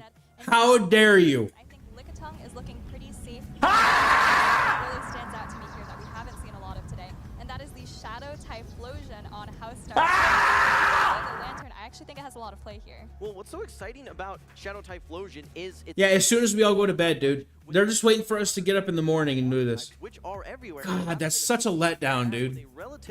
That is such a letdown. Like Thunder Punch that you can get to in just 2 incinerates. I don't even want to watch these matchups now, man. It does not want to take a Shadow Thunder. All they had to do was just take a break from the games and get through it. That's right. A lot of times in the Go battle, you might try to counter swap the fire type symbol up that you see up there, but then it's a Typhlosion and it has Thunder Punch. It can take out Feraligatr if it's just. I mean, it probably does okay if the Lantern has Spark, but if Lantern has Water Gun, it gets eviscerated. Water that will be that answer to that Shadow Typhlosion is the Lantern with its dual electric typing. It's actually going to be taking neutral damage from those non-stab Thunder Punches, so it doesn't really have too much to worry about. Not a Bro, I cannot believe Caleb lied to us. Water Gun on Jamie's. Caleb lied to us. Great answer to that Shadow Typhlosion. But otherwise, there's definitely some destinations for those. I reckon they probably want to finish up the matches so they're not making the competitors wait around for something like that, but it's just and maybe a Thunder Punch. How late they are right now is ridiculous. Of Typhlosion, but its weakness. Imagine expecting to be done by like 5 6:45, and it is literally almost 7 o'clock now, dude. I cannot imagine how tired these guys must be. Oh, you couldn't ask for a worse sleep. Why would you really actually bring this here? Oh, he's got Incinerate. I don't know why I thought he would have Shadow Claw, dude. To avoid this lantern, but look how quickly these licks are adding. He's looking for a Thunder Punch and dip, I'm sure. Here we go. Yo, appreciate that, Big James. Thank you, thank you, thank you, thank you. Thank you, thank you, thank you. And now brings in his own Lickitung, which will be met by the Annihilate of Jamie McElwain. What's up, Mad Bot? Welcome in. Morning. Yeah, very early. It was 1 a.m. down here, dude. Jamie has for the Lickitung. Night Slash coming through, throws it straight away. Water Gun is current best moveset, I believe it. Yeah, here's the thing though, for Jamie, you don't even I necessarily thought about how your cat was doing, but not anymore. Oh my goodness. Versus that Typhlosion, you're in an even better spot than you were before. Here comes the Power Whip though. Jamie actually wanting to shield this one, does want to maintain alignment, and is actually just going to use the Protect Shield and most likely just now counter down this Lickitung. That's right. I like that shield. It's not just about alignment. If you look at how Stark's entire team, actually throws at this 1 HP Lickitung here. Okay. Okay. Otherwise, you might just faint through that. No, he just it's a waste of shield. Yeah, yeah, no. On this relatively low health Annihilate. Oh, this is tough. Hanging on. Think Jamie thought Annihilate with shield advantage on how Stark's side has to clutch up here. Here comes the Night Slash. Oh my now, gosh, look at that damage on that Incinerate. Water Gun needs better energy gain. Maybe? I mean, I think Water in general needs a better energy gain. Not the boost, dude. Holy shit. Oh, he's bopping out. He's popping out right now, dude. He's like, get me out of here, homie. Get me out of here. Yeah, for the folks at home, I think that this Typhlosion is taking maybe 15 turns of damage, and you can see its HP. But now here. Oh my goodness, dude. He might try to catch. He might try to catch Shadow Ball.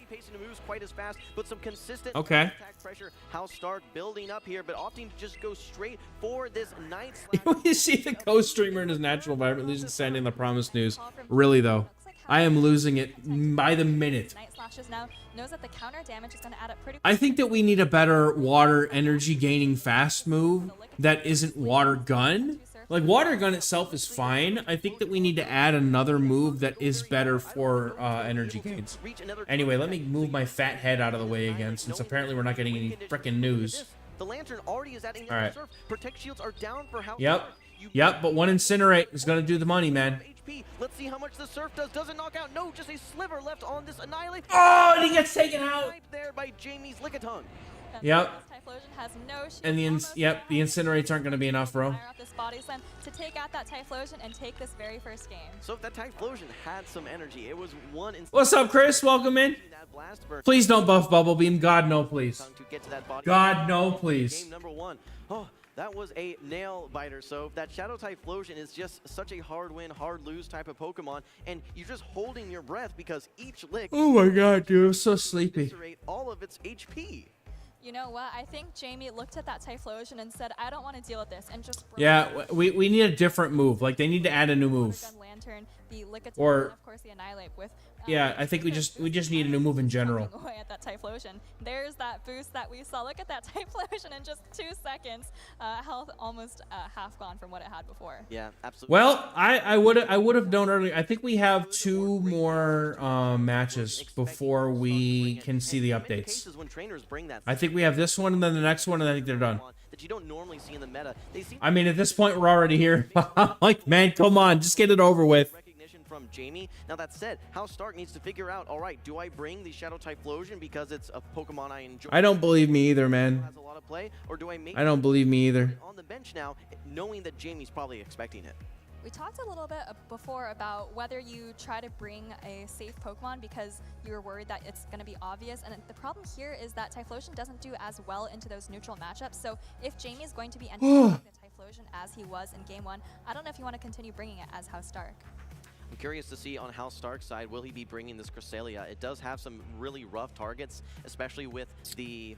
Any consistent team ideas? Very solid answer into if you want to play Ultra League, go play Annihilate for Alligator Greedent, best team. Quite well. In the Great League, I'm not 100% sure, but Annihilate or Alolan Sandslash, and then put the other one in the back. And then use a safe swap to bait out. So, like, is going You to could know do That's a great reminder. Alolan Sand Slash, For everyone at home, this is a Azumarill, elimination tournament. Annihilate, or something silly like that. Or you could do double water behind the Sand Slash, or if you want to do an Annihilate lead, you could do like Dugong, Alolan Sand Slash. Of reaching the title of Bro, he is just really all in on the fucking Typhlosion, man. hitting these super effective. I mean, I get it, but like, But need to man. watch out for those super effective Night Slashers. Actually, we have a catch here by Jamie, bringing in the Lickitung to absorb this grass. Hey, I heard Drapion's coming back from that research. They said Drapion like might be good. So, all right, so he gets ahead on the Lickitung. He gets switch advantage. Yippee yay! And Jamie is still bringing the Lantern, which is going to destroy the Typhlosion. And I don't really understand why House Stark is so gung ho on bringing the Typhlosion, man. Because you do not want to take any damage whatsoever from those charge attacks. This stuff happens at almost any in-person event, though. It's not. I mean, yeah, Pokemon Company. You know, you would think they'd be a little bit more punctual, but I think that like this stuff is normal across all kinds of events. I used to play Yu-Gi-Oh competitively, and this kind of delays and stuff happen all the time. What is a threat here to Jamie's Lantern is going to be that Cresselia that House Stark still has. What really screwed us up is the people that wanted to stay up late to watch this stuff in order to get there. Jamie has a water gun lantern. We don't know anything about who's getting new movesets yet. We haven't got there. As they were before. I think Jamie's going to be in a good Yeah, it's typical tournament stuff. That's basically all it is. We actually We're gonna get new season info tonight. House Stark trying to knock That's what we're supposed to do. Lickitung before it's able to get off its own body. Yeah, me too, Madbot. That's consistent. That's always consistent. Body slam. Ooh, the sliver. Jamie McElwain's own Lickitung, and this is going to land on House Stark's Lickitung. A little bit of a last parting gift there from Jamie. Little parting gift of this tongue. And now Yes. decide what to bring in. Does Why are we hard swapping in the crest, dude? Get farms down, just brings in the Cresselia straight away. He's got the lantern. You know this? Jamie, You know I this? don't have to have my Lantern facing off versus that Cresselia, so that's got to be a pretty good position for him, and actually gets the protection Yeah. as well from House. Oh, a boost! Another boost! And this is really good for Jamie, just like Immediately shields, dude. alignment that he wants in the back, also shielding up this grass. That's awful, Madbot. Yeah, this game is definitely esports ready for sure, dude. Here. Not going to do quite enough to take out the Cresselia, but going to be enough so that It's 12. It's 1:16 a.m. for me, man. I am so tired. Just what the doctor ordered. Can we see another boost? No, we cannot. And we have a charge attack priority event. Great timing there by Jamie. Great counting. Now force the final protection. I mean, House Stark's losing this game no matter what. We know it. Can we just move on? Jamie has House Stark on the back pedal here. Another boost? Are you kidding me, bro? You can probably even just counter down this Cresselia, and I think this is going to be a great end of game for Jamie here. Look at those counters. Those are resisted counters, folks, but the Cresselia just goes down, and now this type of... I don't even know how many counters it can survive here. He knows. He knows it's Lantern in the back now. He knows it is. Figured it out too late. Just... These counters just do so much damage. He just shadow balls it. Oh, you know what? We got it. We got it. This is going to do so. What am I gonna do? Goodbye, Shadow. Got him. One hit. Oh, one hit and everything else, man. Slappy dappy. Got him. Not even needing to use the Lantern. Lantern's back there with its pom-poms being moral support. Yay. Go Annihilate. Yay. What a great performance from Jamie. I believe his highest performance at a tournament so far. I'm not a Noctowl either, man. I've been up since 3 in the morning and I'm ready to drop, dude. Knocking out House Stark, a very formidable. Going back to the wall. Congratulations to Jamie and a great run from House Stark. Yeah, that is going to be the end of the road for House Stark. A great. How about the end of the road for these games? Without a doubt, we have seen so many I came here for news, man. that are going 1-2, 0-2. House Stark, very, very respectable tournament here on the world stage. So congratulations to him. It was close enough, Nathan. It was close enough. We'll be moving on. You know, I'm a little bit surprised there, looking back at that game number 2, seeing the switch out by House Stark, bringing back in his Cresselia, which then he was not able to get the alignment that he wanted, which would have been that Lantern versus Cresselia. So take us back through game number 2. Well, this is just after the first boost on the Annihilate here. I think House Stark is baiting. It's over, dude. At this point, I mean, even if Jamie didn't get another boost, I think he can pretty much go straight Night Slash, land one, and then your Lantern can actually clean up the Typhlosion in the back. So, I mean, Jamie ended up getting a second boost and only needing the Typhlosion to close it out. But I think he's acting annoyed like the boost mattered. Looking around, looking for a miracle, saying, hey, how am I going to get this Annihilate off the field now? I don't know that it's going to be my... You don't, bro. You brought the Typhlosion, and the entire opponent's team, all the way down. Really like, he's going to counter it, man.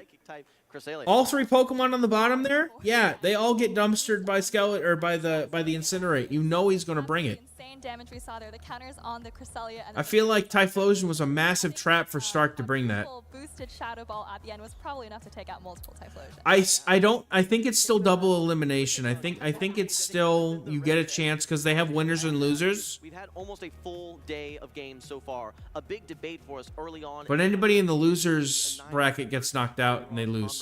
Like, they lose and they get knocked out. 1 day worth of battles. Is there a victor? Were we right that Annihilate is trending downward? What do you think? I think Annihilate was still the victor. I don't think we were saying that Annihilate was going to be worse than Vigoroth. It was #1 from NAIC, if you recall. That's right, and the only way to go when you're on top is down, right?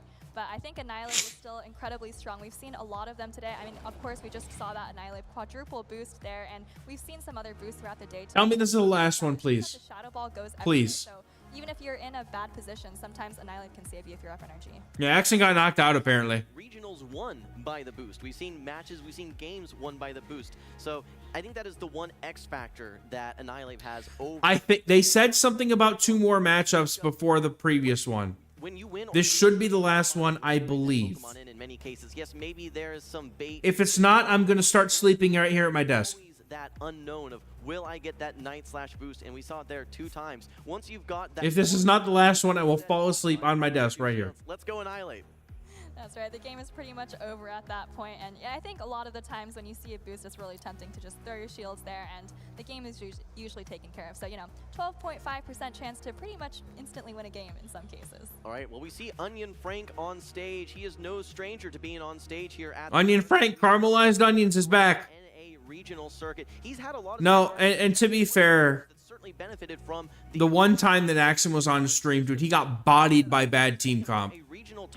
So either he didn't call the teams. I mean, we saw, what was it? What was his name? Winston or something like that? Something close to that. Did the white dude with the curly hair? He has been calling teams like an absolute mad lad all day so far today. So I think that Axon just got really unlucky. Unfortunately, just wasn't able to get that top 2 qualification that he needed. Yes, Axon is completely out.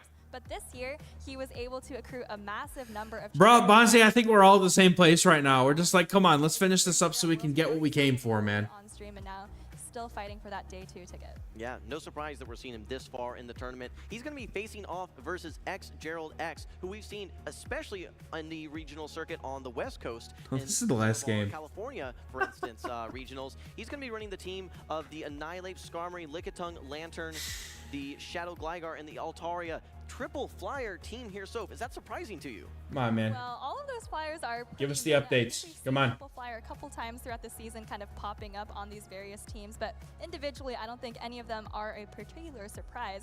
But if you look at Onion Frank's team, I think we have a few surprises. He has the Wigglytuff, he has the Bastiodon. Missing, that is characteristic, you could say, for Onion Frank. We're all really clowns here, aren't we? We're not seeing it this tournament. In fact, waiting. It's losers, semis, and Group G, right? Like, this has to be... like, Group G, I think, is the last one.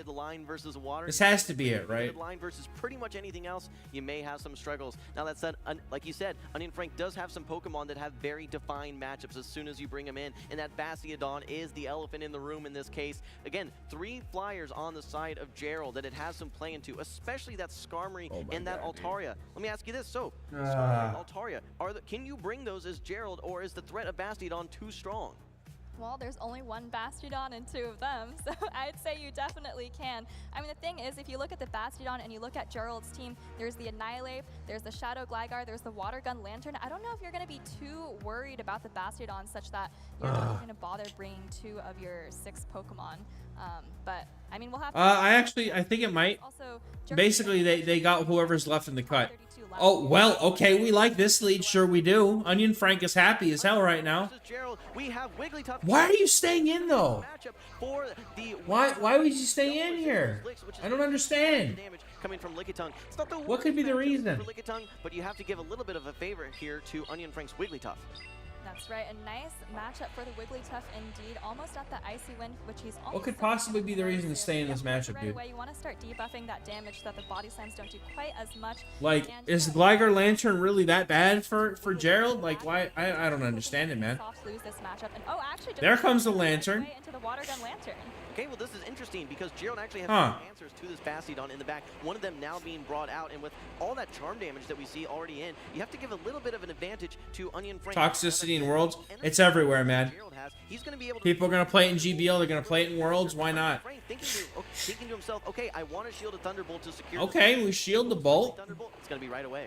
Well, he knows that Gerald's Lantern is actually going to be quite hard for him to deal with. Potentially, Tua. this mirror mashup is going to be one of his best opportunities to deal damage. Gerald's also realizing the value of his own Lantern, both shielding up Thunderbolts in this matchup. Oh, And man. They've been here for a while, and they're both still in the green. It's not quite as bad as the Lickitung versus Lickitung matchup, but it feels a little bit similar. Normally we're seeing those sparks, which are hitting for neutral versus the water electric type, but now we're seeing the resisted water guns. Here comes yet another Thunderbolt. No trainer wanting to go for a bait, simply too risky. No, I will say Wiggles is more annoying. Wiggles has surpassed Bastiodon. Swap out now from Gerald, a low HP Lantern. Wiggles has surpassed Bastiodon on my list of most hated Now throw Pokemon. into Onion Frank's Wigglytuff. Wigglytuff and Lantern at the very top of that list with Bastiodon, like in a Now solid that the third. Lickitung is so ahead on energy, you have to wonder, maybe Onion Frank should have brought the Bastiodon in there to better Ooh. the energy from Lickitung. Second body slam. Okay. Now, Onion Do we Frank get the has to farm on the close Basti and just hope? out this game, 'cause I don't think you want to shield this Wigglytuff. Yeah. No, you I don't. think the optimal play would have been bringing the Bastiodon in. It is going to be getting some farm here, but it's only going to get maybe 3-4 smackdowns. And now Onion Frank just taps to victory. Down, absorbed a power whip, and had been in a position where you can actually start throwing stone edges into either that Lantern or the Shadow Gligar. That's right. I think Onion Frank is hoping that one of the other flyers is going to be that last Pokemon. Unfortunately for him, it is the flyer that also does double Okay, super throws on effective alignment to damage get the with move that off here. Stone Edge coming through here. I think if you're Onion Frank, you can win this game still if you get to another Stone Edge, but it's going to come down to that pacing. Bastiodon, not known for being particularly fast. Absolutely. Will we see a bait here from Gerald? He's very close to 2 digs. Needs to land 2 digs. Keep in mind, despite this being double super effective, same type And of he attack can let one go and he the knows bulk it. Of this Bastiodon, 1 dig is not enough to do it, and an aerial ace still isn't enough either. You need to land 2 digs. What are we going to be seeing here? Here comes the next dig. Onion Frank could make a huge... Has to shield Does this. he think it's a bait? Let's find out. Bro, no, come on! It was the safest shield of your fucking life, man! Oh, no. Frank is hoping maybe that he can water Wait, maybe he can get there. Hold on. Yeah, you have to shield it. Maybe he's on some next level shit right now. Hold on. Damage going into your Lantern now puts you in a very precarious Calls it. No, he catches it. No, dude, that was all you had to do. Was not get caught on. Oh, that was it. It all went wrong. It all went wrong. It's over now. It's over now. Wait. He farms down. Oh, let's go, dude. Frank farms down. Okay. He really is on the next level shit, man. He had it. Who was worried? Who was worried? with those fast attacks at the end. I was He had it. Who was worried? Frank, I didn't see a muscle move on his face. Bro, I did not think he was. There's that like 3 different occasions where I thought he had that game lost. Time there, just like Holy hell. Number 1 going to Frank. He's analyzing those win conditions. He knows the safe play. Okay, all I need to do is take that Lantern off the field and I can water gun down. So if I think you saw that one, but Onion Frank was able to execute it very, very nicely. Well, I'll tell you what, Onion Frank has been a top battler for a very, very long time. I think he actually had one of the longest runs in the #1 position. No, I don't want to cheer for the wiggly wall face. I'm cheering for the narrow victory. That was... Let's get one thing straight now, Galvanar. Now, hold on a minute. Yeah, I think when we just simply look Now, hold on a minute. of certain matchups, he probably knows the matchups better than anyone in this tournament, and he has so many reps and so many cycles with these Pokemon like Wigglytuff, like Dude, I'm still here because I want this news. he just keeps it simple. And they're dangling in front of me like a goddamn carrot on a stick. This Pokemon to execute. So It is 1:30 in the morning and I want to go to sleep. doing, and he's ahead 1-0 in this series. That's right. One more victory for Onion Frank, and he will be moving on to game number 2. If you're Gerald, kind of on the back seat here, might want to think about what adjustments you're going to make, but looks like we're heading actually straight into this game too. Yep, let's do it. Okay. Okay. Oh, dude, that Skarmory is not looking like a good time in the back. All right, let's see what happens though. Acceptable matchup for Onion Frank, especially if you're able to get one of those debuffs. But this is a neutral. Oh my goodness. That Gerald certainly has some play here. Well, speaking of Skarmory, I see one lurking in the back for Onion Frank there, and I see a Lantern on Gerald's side. So switch advantage potentially going to be very important in this game. Yeah, would not shock me actually to see Onion Frank swap out of this, knowing that he has 2 answers to the Gligar to maybe try and realign. Oh, and we actually see the Moonblast debuff. Bro, there it is. A 10% chance. There it is. Oh no. Debuffs here, and that's going to mean that this There's too many, dude. Damage to even come close to threatening a knockout on this Cresselia. It opens the doors for so many different even shielding win conditions now for Onion Frank that may have been a bit more challenging before. He's going to overfarm as much energy as possible before this Gligar is able to get to the next Aerial Ace. Here comes the Moonblast. Plenty of damage to knock out here. Gerald chooses to no shield and is probably going to bring in a Pokemon. Surprising he doesn't go for the grass. Another one? Bro, what the hell? Debuff. You're now in a position as Onion Frank. Oh, and actually shields it himself. And he shields it. Oh my goodness, bro. Recognizing when switch advantage is important. Looks like Onion Frank is Crumb, what up, man? Even though Grass Knot would be enough, potentially afraid of a catch, but now this means that Gerald is going to have. I'm not a night owl, dude. I'm not a night owl at all. Bro, double shield because he knows the Skarmory's back there. He knows it's back there, dude. In comes Skarmory. He just waits, he gets the Lantern on the Skarmory, and he's happy as hell, man.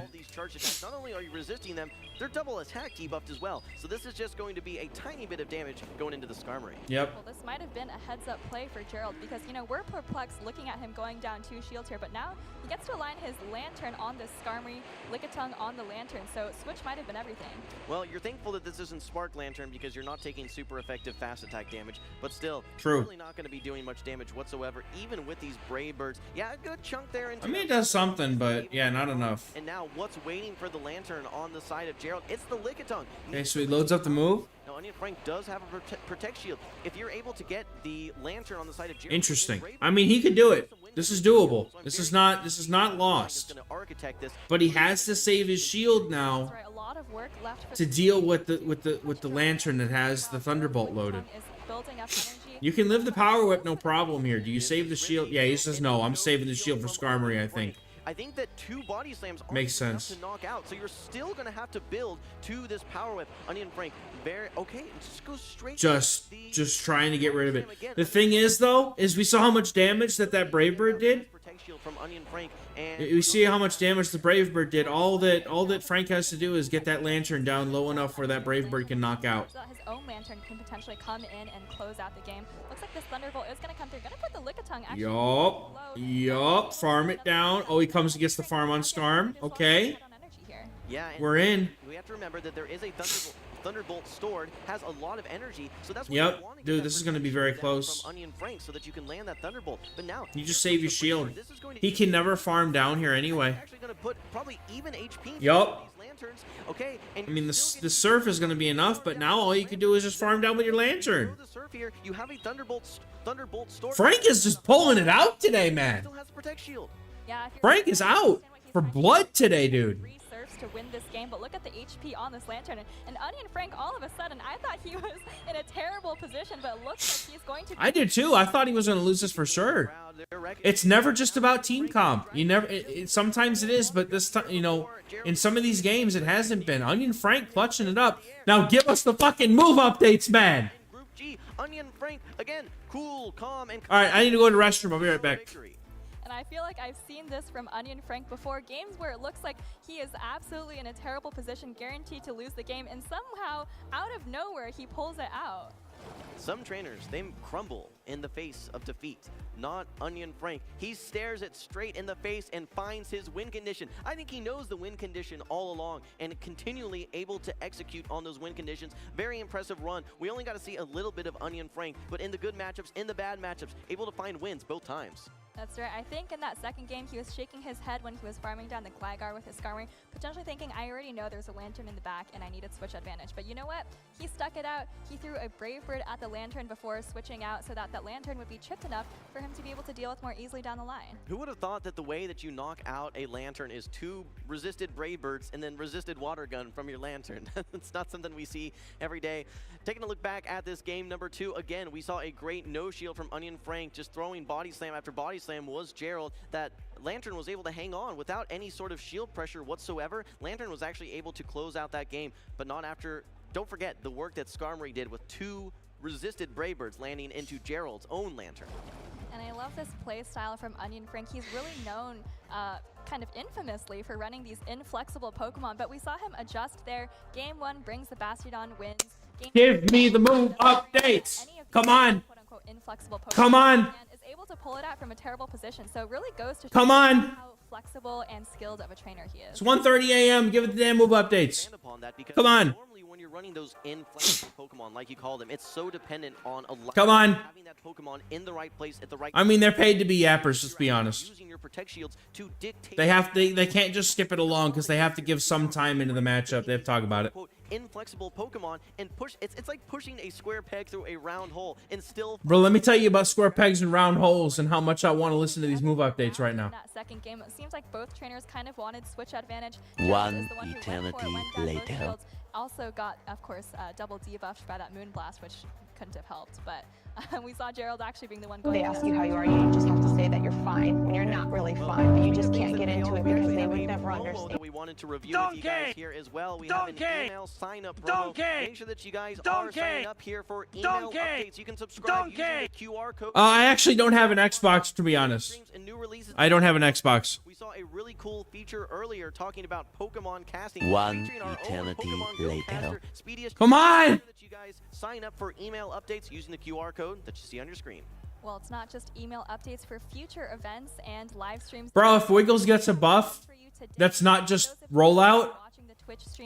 I need to medicate myself heavily in order to get to go sleep. PC, yes, I have a PS4, but not a PS5 because I'm broke ass and I can't afford a PS5. World Championship T-shirt on your in-game avatar. Flex it when you're playing the Go Battle League. So if you want to read that code real quick. Donkey! A6NEW63K9A28. There you go for everyone in the Twitch stream. I'm sure you're able to hear that one. If not, clip it so you can get it. Get all of those Twitch drops. He's like, Still have one more battle for these. No! Everyone who's been watching at What? I know it's been Come on, man! Worlds. We have spent the entire. I want to go to fucking sleep, dude! Still 2 more trainers trying to punch to day number 2. That's right. We have one more spot in day number. End my suffering, please, dude. 32 trainers, same as last year, going into 5 minutes. Championship Sunday is actually just going to be. Just pause it for 5 minutes. The world champion. Well, we've seen a lot of names. We were talking about the last. Come on! I want to be in the morning making waffles, but my ass will be sleeping till 1 in the afternoon at this rate. I don't know that we can get any more OG, as we can say here, than ValorAsh, a trainer that is almost a on stage here. But he's a trainer that I think that there are some trainers with signature Pokemon. So, and if I'm thinking of one of the first trainers that comes to mind, it's ValorAsh and his signature Talonflame, a Pokemon that he's. I respect the battles, and tomorrow we can watch as many battles as you want. But please, for the love of God, let this be done. That's right, and he is bringing that Talonflame here. I think we saw him on stream just a little bit earlier. Drops to the losers bracket where he is now, and we're going to. Yeah, I'm mauling and I'm not even playing, dude. Against, I believe, the Gengar. That is the Gengar Live. Yes, Tom, as he's known. They told us. They said it. This is the last one. They said it. I heard it. You heard it. We all heard it. This is the last one. I believe it's an 11-hour time difference and 20. Leave the stream on and go get some sleep. No, I'm here with all of you. They're feeling exhausted as they're preparing. Oops, we forgot this last night.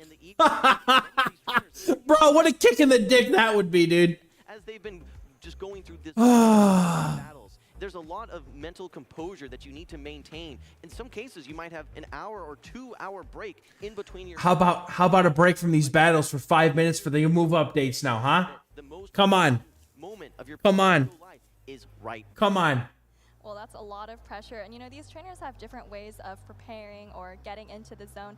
Some of them like to hang out with their friends, you know, take it easy. Some of them like to go sit in a corner. But, you know, really, you have to do whatever it takes to get into the mental space that you need to be able to play your best, right? Because a lot of these trainers are extremely talented. A lot of them are good enough to have made it today, too. But all that matters right now is doing whatever it is in the moment that matters. I don't know that these trainers have faced off before. All right, I'll stop. Maybe one I'll of their stop. First time. So that's also an exciting moment. We're going to be having North America with ValorAsh. No. They said this is it. I'm here, man. I think that there may be some newness and some freshness to these trainers that are going to be facing off. I think that we're going to be. I mean, you could yell, but I think you're all here with us may not even have time to collectively, wishing for the same thing. getting ready here. Well, We might be getting ready here. I Okay. think we have a Wizcash on the field. Come on. A Lickitung, but actually I'm not quite sure. Looks like we actually are just going to review the teams for a second. Looks like ValorAsh has that Wizcash Talonflame core. All right, we're already in. Let's go. All right, pay attention. Let's go. An immediate scope Don't blink. You might miss it. into game You donkey. one. We see an attack drop there on the Lickitung. We did have a swap out actually with some chip and dip. ValorAsh able to land that Yep. gold from his Wizcash into actually the Gengar Life's Lickitung. He's now at a big disadvantage. Not only is this What is happening? What are you talking about? In a what? Gengar Lice? What? That body slam did absolutely no Huh? damage there, and Altari going to be able to take a couple more body slams. Maybe you can even go for the Dragon Breath down if you really want to. Otherwise, I expect ValorAsh to go for a big overfarm before throwing a Sky Attack. All right, well, here comes the next body slam. Keep in mind, this is still debuff damage. ValorAsh is in a great position here. Yeah, that skull debuff was nice. All of this damage, while it's neutral, you can see that debuff, it takes a lot less of a dent into that Altaria. Able to get some great overfarm, great counting from ValorAsh, and at this point, Sky Attack plenty to knock out. They probably are. Gengar Life in a bad position. They really are, dude. They're probably just sitting here like, man, Wizcash into Clodsire. how long can we stall? Clodsire now just gonna try to, you know, deal some damage. And they gotta get to a move. This sucks for the Clodsire. Builds up to 100 energy and throw a Stone Edge to take it out.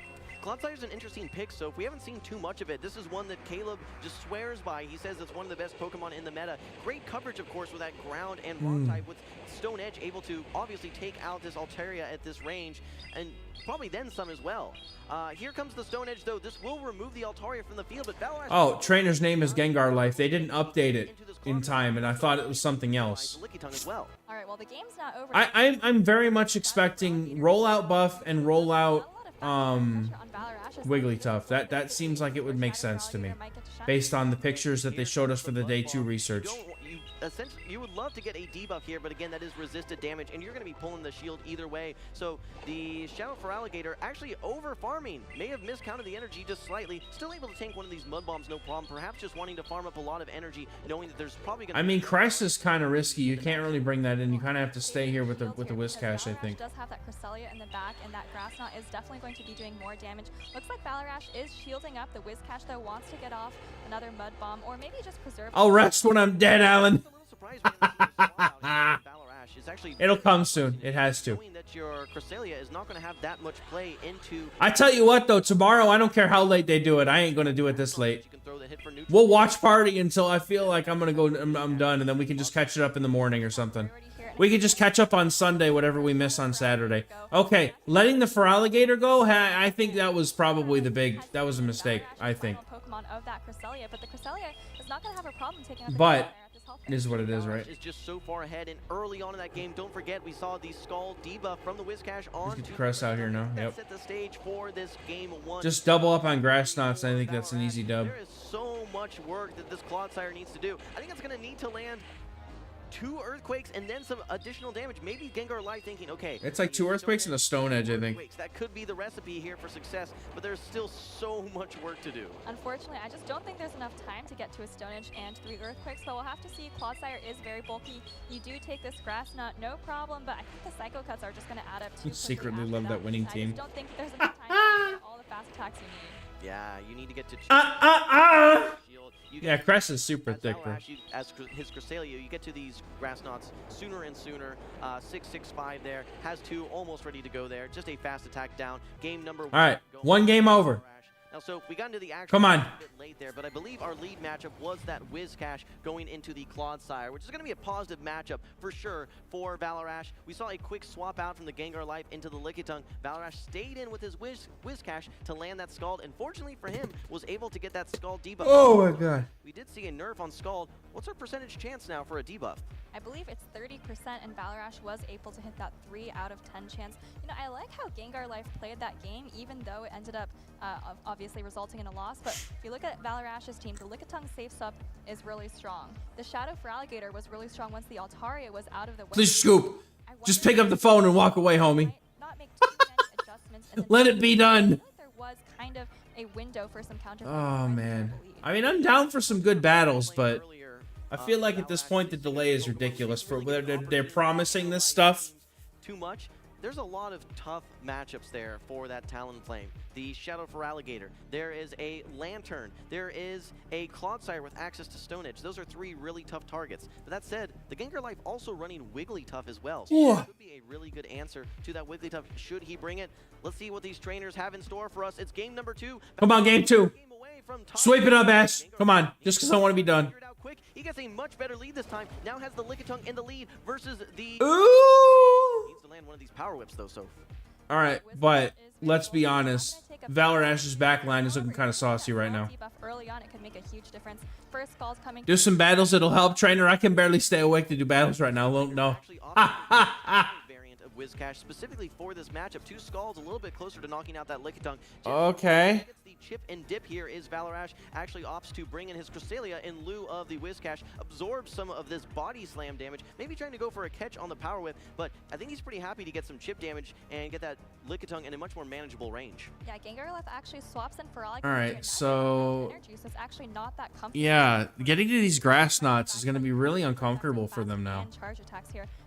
Because that energy lead that they gave was nasty. Yeah, this is actually a tough matchup, and I like the shield from Gengar Life. And they're going for the crunch too. Is your best answer to that Whiscash. Shield and go for the grass knots though. To maintain that alignment. Yeah. Now becomes Ooh, excuse me. Answer, and I think ValorAsh recognizes. And now because of that crunch, is Feraligatr. Either you don't have Gengar can no longer outpace to a third move here. Because Whiscash is so good. So I like the return shield there from ValorAsh, and now shields are down for the Gengar Life.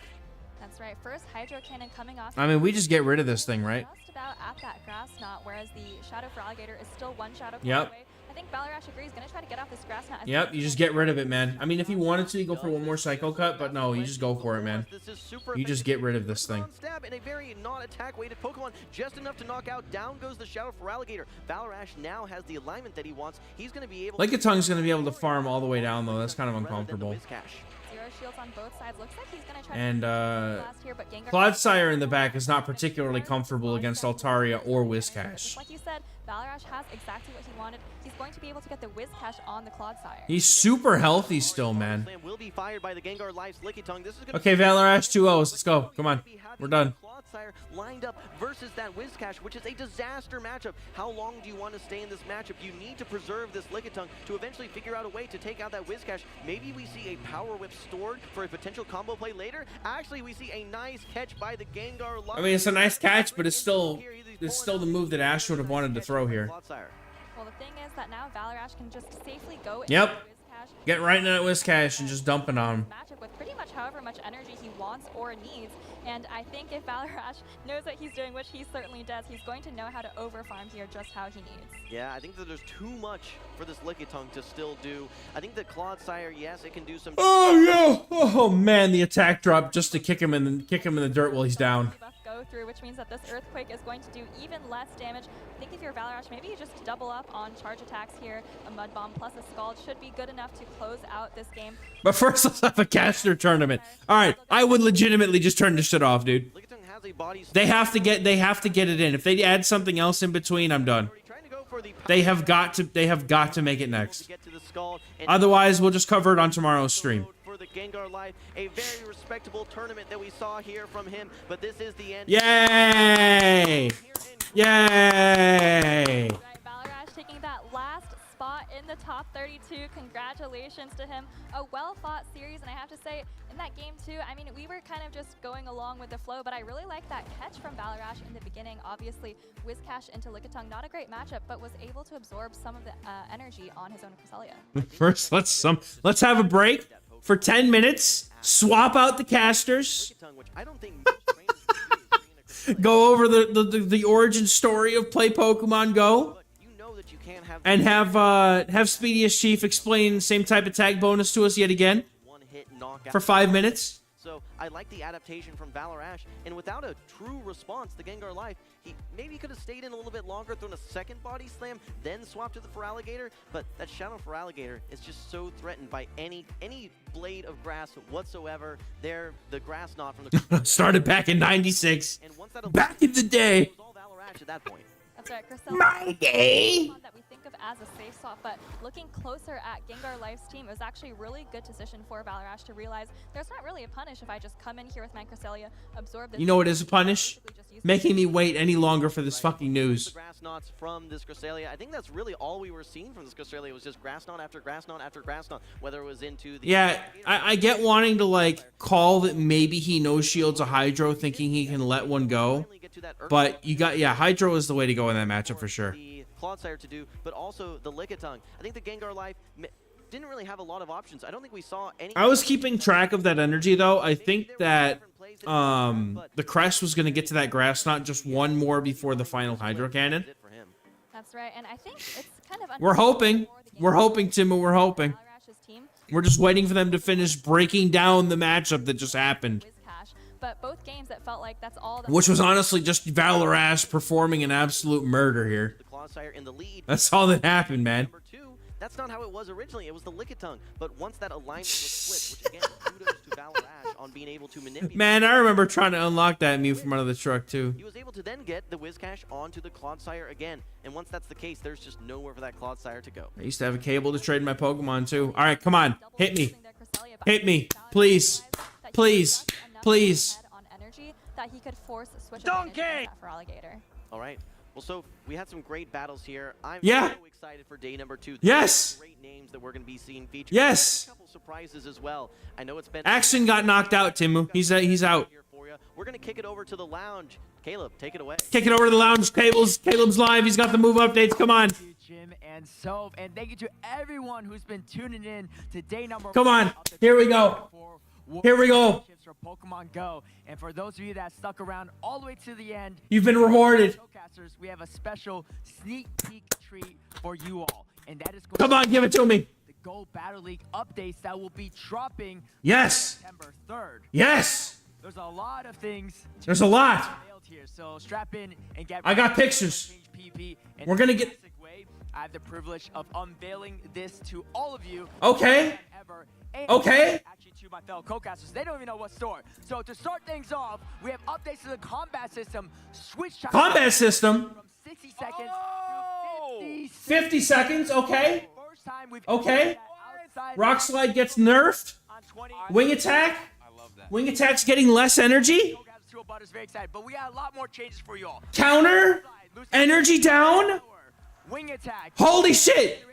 I love the 50-second switch timer though, genuinely. Okay, Dig's going down. Okay. Parabolic charge. 70 power, energy cost decrease. Chance to increase user's defense by a stage. Move probably still sucks. Body slam. 50 power. Okay. 5 more power. Swift. Energy cost, it's gonna... So what, they just made Body Slam, Swift the new Body Slam? Mud Shot? Oh, they're changing it! Mud Shot's different now! 4 power and less energy? Future Sight? Damage decrease? Okay. Fire Spin? Extra damage? I mean, okay, I guess.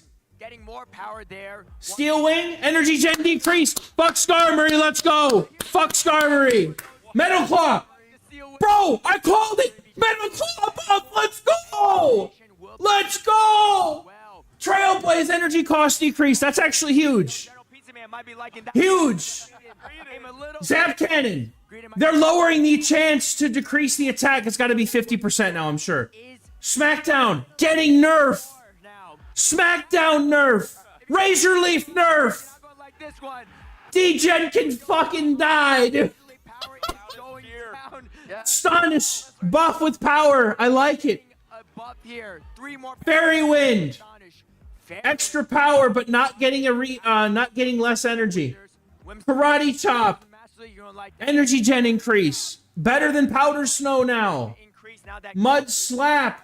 More damage and more energy. Holy shit, dude. Hold on. We're strapped in here. We are strapped in here. We are strapped in here, dude. Poison Sting buff. Poison Sting buff. Sidewave buff. Goddamn, they better. Sidewave buff. Sidewave buff, baby. Roll out. is increased. No one 3 damage. right now, but 3 more damage. gaining 3 Sucker Punch. More damage. Energy gain still sucks from Sucker Punch, though. instead for the normal types. Sky Attack buff. And more energy again? 3 more damage. What? Meta. Sky attack. Surf? 5 in power, but Bro, they're fucking up Lantern. Let's go. Surf buff. Or nerf. Surf nerf. Buff thing. Bone Club buff. Let's go, Lolan Marowak. Let's go. cost is going Brutal Swing. Nerf. Bone Club. 15 more power. Less power. Actually, less power, but less energy. That's actually not bad. Nightshade. Nightshade's becoming an actual move now. But energy cost also going to be decreased. Sableye getting that power gem buff. Let's go, bro. Energy cost is decreased, so maybe Shadow Punch. Knocked coming up. 55 damage. Whoa, dude. Shadow Punch getting buffed is huge. More damage on power gem. Attack availability updates. Okay, what do we got, boys? That one for sure. Boys and girls, what do we got? Ledian. More damage. Counter on Ledian, dude. That's huge. Look, more. Fortress gets fucking Volt Switch. It needed a fast move so bad. Force Palm Breloom. I give a shit about that. Force Palm. All right, they're giving Force Palm to everything now, dude. They're giving Force Palm to everything now. Hariyama. All right, Main Shell gets Force Palm. Let's go.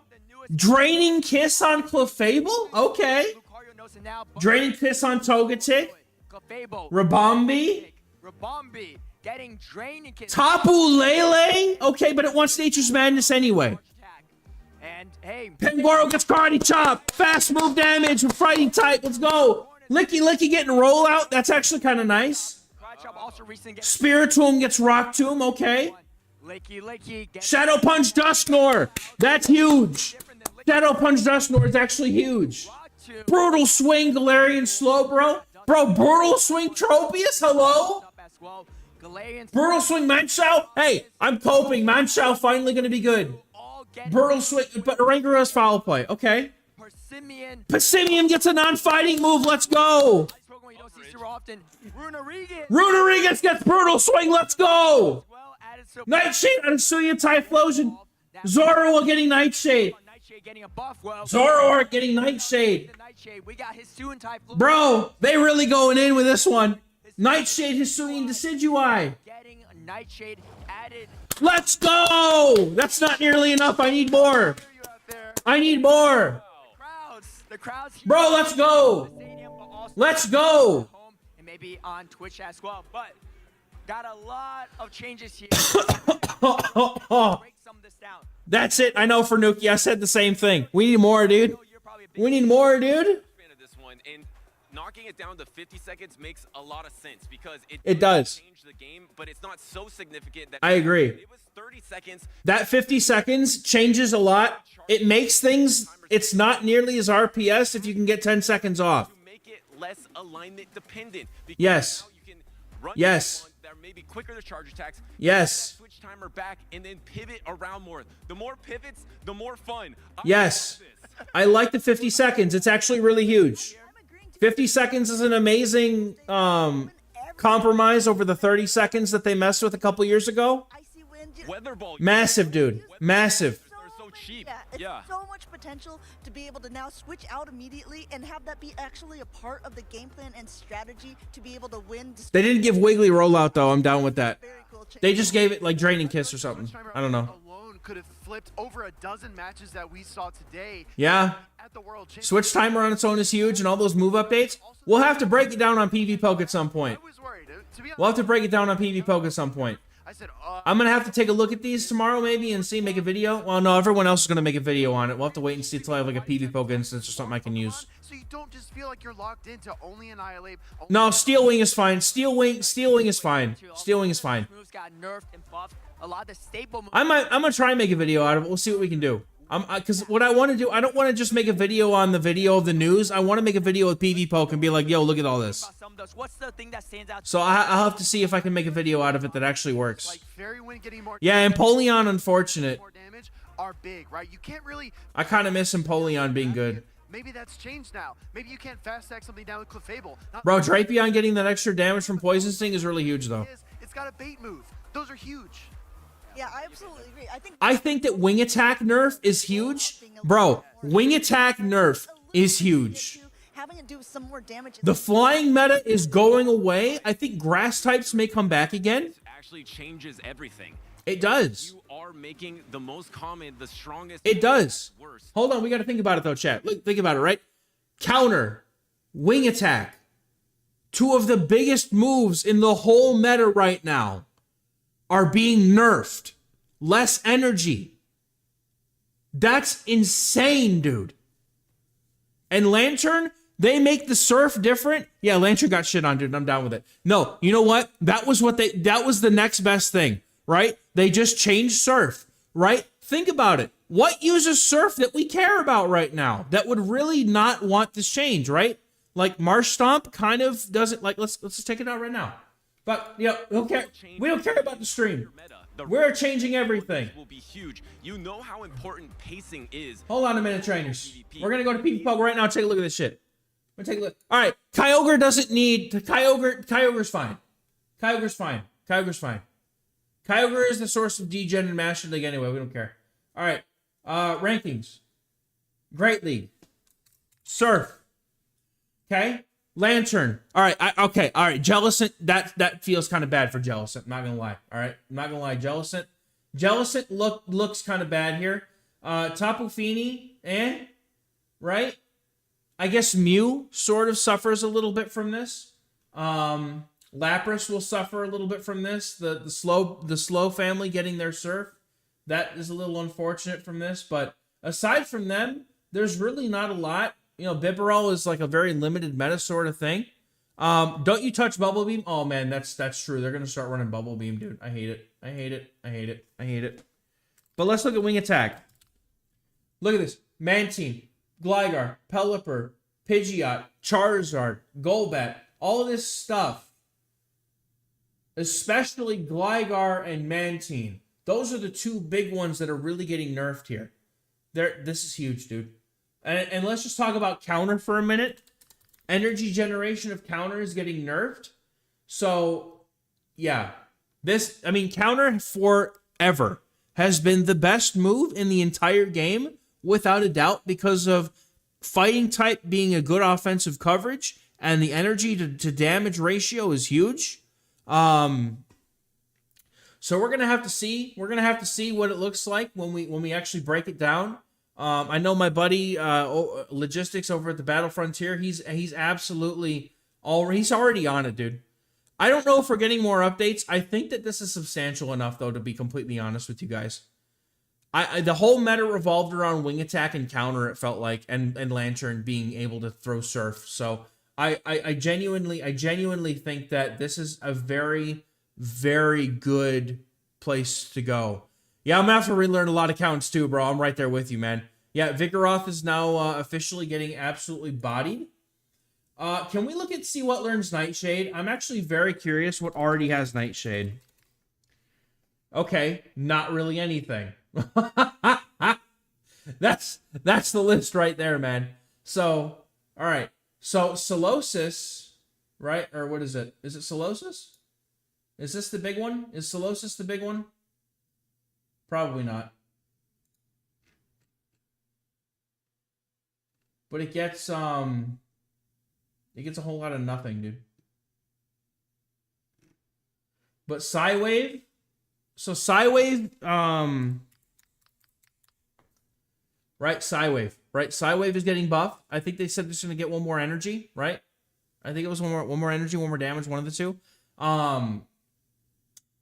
This could give some play to Malamar. Malamar, I don't know that Malamar is going to want Psycho Cut or that it's going to want Psywave over Psycho Cut. But yeah, Noctowl now basically is going to be like Shadow Ball or Nightshade. I mean, Sky Attack is still a thing, dude. Malamar, I don't know if Malamar is going to come up yet. We're going to have to see. Shit, man, what else was there? I gotta go upload that shit, man. Hold on.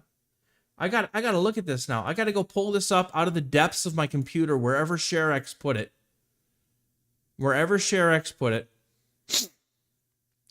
All right, ShareX screenshots, date modified today. Yes. All right, Rock Slide. All right, I'm gonna go through it one by one here. All right, we had Rock Slide going from 75 to 65 power. Look at all the stuff that gets Rock Slide, dude. Like, Vig has been absolutely murdered. Vig is no longer going to be, like, I feel like, all right, I want to say this right here. I know that we constantly bitch about Niantic not listening to us, but I feel like they have heard that Vigoroth is over-centralizing in every single fucking meta that it's in. And I feel like this is their response to it, okay? But let's take a look at everything else that learns Rock Slide. Like, so there's Carbink, who cares? Galarian Sunfisk, maybe. Deoxys does get a slight nerf from this, so I think Thunderbolt will definitely be favored, but Deoxys also not... What are we gonna do about Deoxys, dude? Deoxys's counter is getting nerfed. What are we gonna do with Deoxys, dude? Deoxys is also going away now. No one's going to run Zen Headbutt. No one. Fucking no one, dude. Dunsparce could probably look for a different move, maybe. No, it literally gets Rock Slide, Drill Run, and Dig. So Rock Slide just does less damage now. Everything that has Rock Slide is really... Like, Rock Slide's always been, like, one of those really, really good moves. So the counter nerf, they just said the energy generation is going to go down. I imagine that counter probably ends up going down 1. So let's go take a look at moves. Fast move, 2 turn. Where's counter? What the fuck is counter? Fighting type. Counter is currently 8 damage for 7 energy. So if they keep it at 8 damage... if it even goes down to 6, it'll be very close to Fire Fang, dude. So 8 damage. Fire Fang is 8 for 5, right? So, right, this is, yeah, damage first. So, counter getting 8 damage for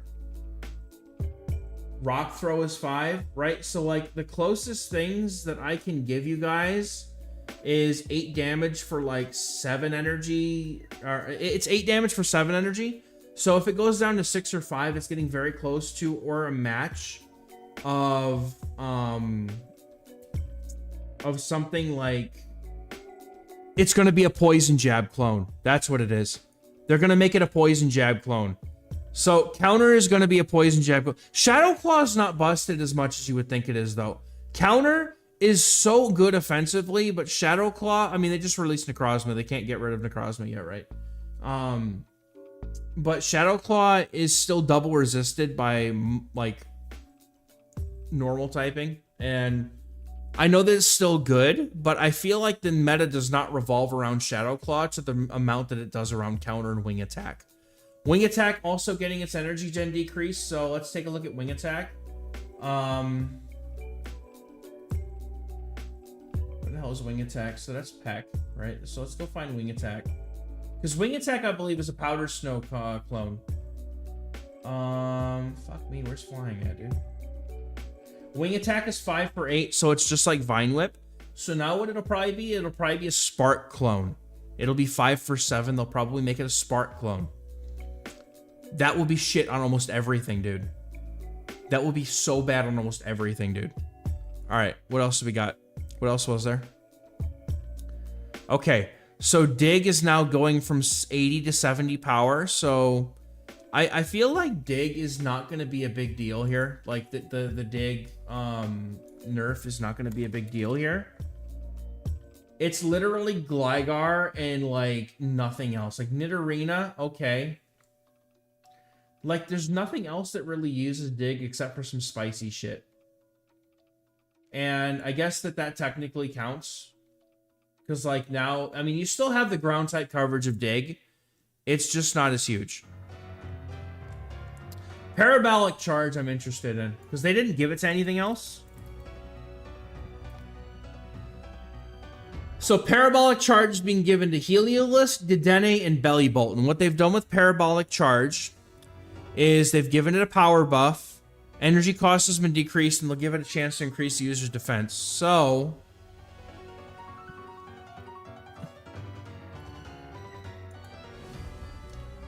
let's go to charge moves now. Let's go check it out with damage because that'll be close. So let's go to 65. So Parabolic Charge is 60 to, now it's going to be 75. So currently it is 65 for 55. So they're going to bump it up to 70. Maybe it'll be a Magnet Bomb or Liquidation clone. I feel like that's pretty likely. So 70 for 45 seems like a pretty likely scenario. If it's 70 for 50, it becomes an Iron Head clone, which is less good. I think that if they're going to do it correctly, they should make Parabolic Charge, they should make it 70 for 45. That would actually make it better than Discharge. That would make it slightly better than Discharge. That's if I had to choose, that's what I'd like them to do. Next we had Body Slam.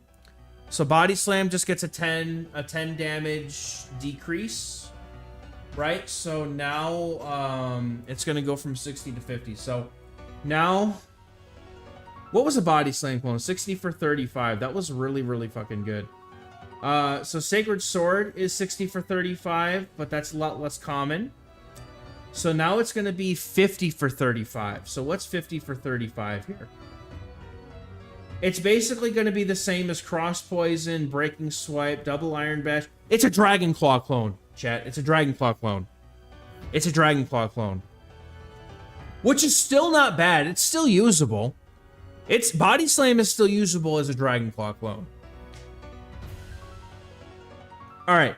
Swift, energy cost decrease. Swift was already pretty cheap, I remember.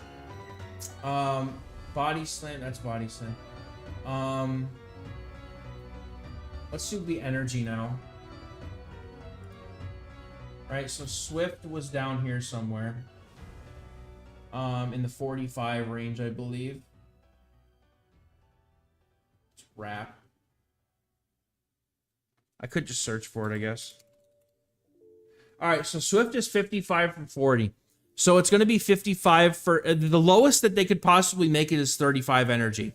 So Swift is now going to be... yeah, Greedent also is in Ultra League is not going to be nearly as centralizing with the Body Slam buff or nerf.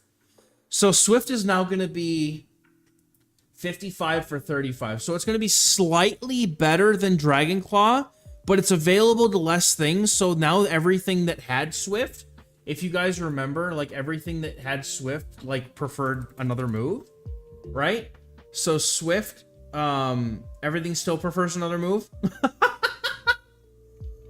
Literally the only thing that gets Swift that really benefits from this is Wigglytuff. That's it. It's still going to have less energy. So basically now Wigglytuff gets to Swift in 6 like Weather Ball. And that's literally it. Alright, Mudshot, dude. Mudshot now. Okay, so let's take a look at Mudshot because this is an interesting one. And I feel like this is good because Mudshot is definitely one of those other moves that like doesn't get talked about as much as Counter or Wing Attack, but Mudshot is definitely like really good. So Mudshot is now... All right, let's go for the 2-turn moves here. Let's check out the other 2-turn moves. So Mudshot is currently... It's currently 3 power... So 3 for 9. So now it's going to end up being 4 for... Probably 4 for 8. If I had to guess. So what other 4... So we have 4 damage here. Do we not have any 4 damage 2-turn moves? It's going to be its own thing. Mudshot's going to be its own thing. 4 for 7 or 4 for 8. It's going to be very. So it's basically going to give the same energy as Powder Snow, but do a little bit less damage. That's basically, so it's going to have probably the same counts as Powder Snow and Vine Whip in those. So Future Sight drops by 10 power. And Fire Spin gets a slight damage buff. I feel like Future Sight really is just a dig at Cresselia, to be honest. Like, nothing else really ever uses Future Sight, I feel like. Yeah, it's literally just, I mean, Oranguru, I guess. But it's literally just Cresselia. It's literally just Cresselia. Fire Spin. So Talonflame still wants Incinerate. But they definitely, like, Alolan Marowak is getting buffed. Like, they gave the Bone Club damage increase and a Fire Spin damage increase. They are definitely looking to bring Alolan Marowak back into relevance. So I want to look at Metal Claw, though, because I feel like Metal Claw is going to be so fucking interesting here. Metal Claw is currently 5 for 6. So if they make it, even if they bump it up to like 5 for 7, that's now the same energy gain as Leafage or Poison Jab or what will be Counter. So we're going to end up having Metal Claw be a 2-turn move with 7 energy. Let's also remember that Registeel has Metal Claw. But what else has Metal Claw? What else has Metal Claw? Because I know like Lairon has it. Empoleon has it. So Empoleon may be getting Metal Claw buff, and that might be better for it. So let's see what Steel Wing currently is. Let's do a direct comparison of Metal Claw and Steel Wing. So we have Metal Claw here, which is 5 for 6. And Steel Wing is 7 for 7. So Metal Claw will be generating the same energy as Steel Wing does now, at the least. So it's a Steel type. It's exactly what I was asking for. It's a Steel type fast move, right? Ferrothorn, G-Fisk, Sandslash, Empoleon, Registeel. Look at all this stuff that learns Metal Claw that it actually could be decently interesting on. If you're getting the same energy gains as Steel Wing gives us right now, and Steel Wing's just basically going to be they're basically trying to get rid of Skarmory without nerfing everything else, right? So by buffing Steel Wing, they're actually giving us Empoleon back while getting rid of Skarmory. Skarmory is the only problematic Pokemon with Steel Wing, right? And everything else pretty much that has Steel Wing doesn't really care about it, because like it's literally Skarmory and Empoleon. Like Pidgeot doesn't give a shit about it. Talonflame doesn't give a shit about it. Dragonite doesn't give a shit about it. Mew never uses it. And after that, we're like looking at things that like, okay, I guess Steel Wing, Togetic, but still you want Fairy Wind, right? So there's really nothing that cares about. Yeah, Empoleon staying playable with Metal Claw. Metal Claw will have the same energy generation as Steel Wing does right now, at the least, because Metal Claw does 6 energy right now. If they buff it more, it'll give it up to 7, right? Metal Claw is currently 5 for 6, so if they increase the energy, at the very least, it's going to be 7 energy. That means that we're basically going to be able to get to the same counts as Empoleon. I don't think they're going to make it any better than 5 for 7, but that'll be really interesting. All right, so Trailblaze getting its energy cost decreased. I think that I really noticed Trailblaze being a pain when I was playing Berserker and Fossil Cup, and I'm like, man, I really wish the pacing on this was a little bit better. The damage from Metal Claw is 5, so it's not stellar because Steel Wing was 7. So basically, Metal Claw is going to be the same damage as like Powder Snow or other moves like it, but give the energy of Steel Wing. So it's not going to be an overpowered move necessarily, but it's going to be good enough to make the Pokemon that want to use it playable by letting them use it. Zap Cannon being 50% or 30% would be nice for Registeel specifically. I love that they are nerfing Smackdown Razor Leaf. I wish that they would add Charm to this list, but I can't, you know, I can't be too greedy, I guess. But the D-Gen lines are being nerfed, and I think that's great. Astonish. Astonish. Astonish, dude. Astonish is a 3-turn move. And it's being given a power boof. A power boof.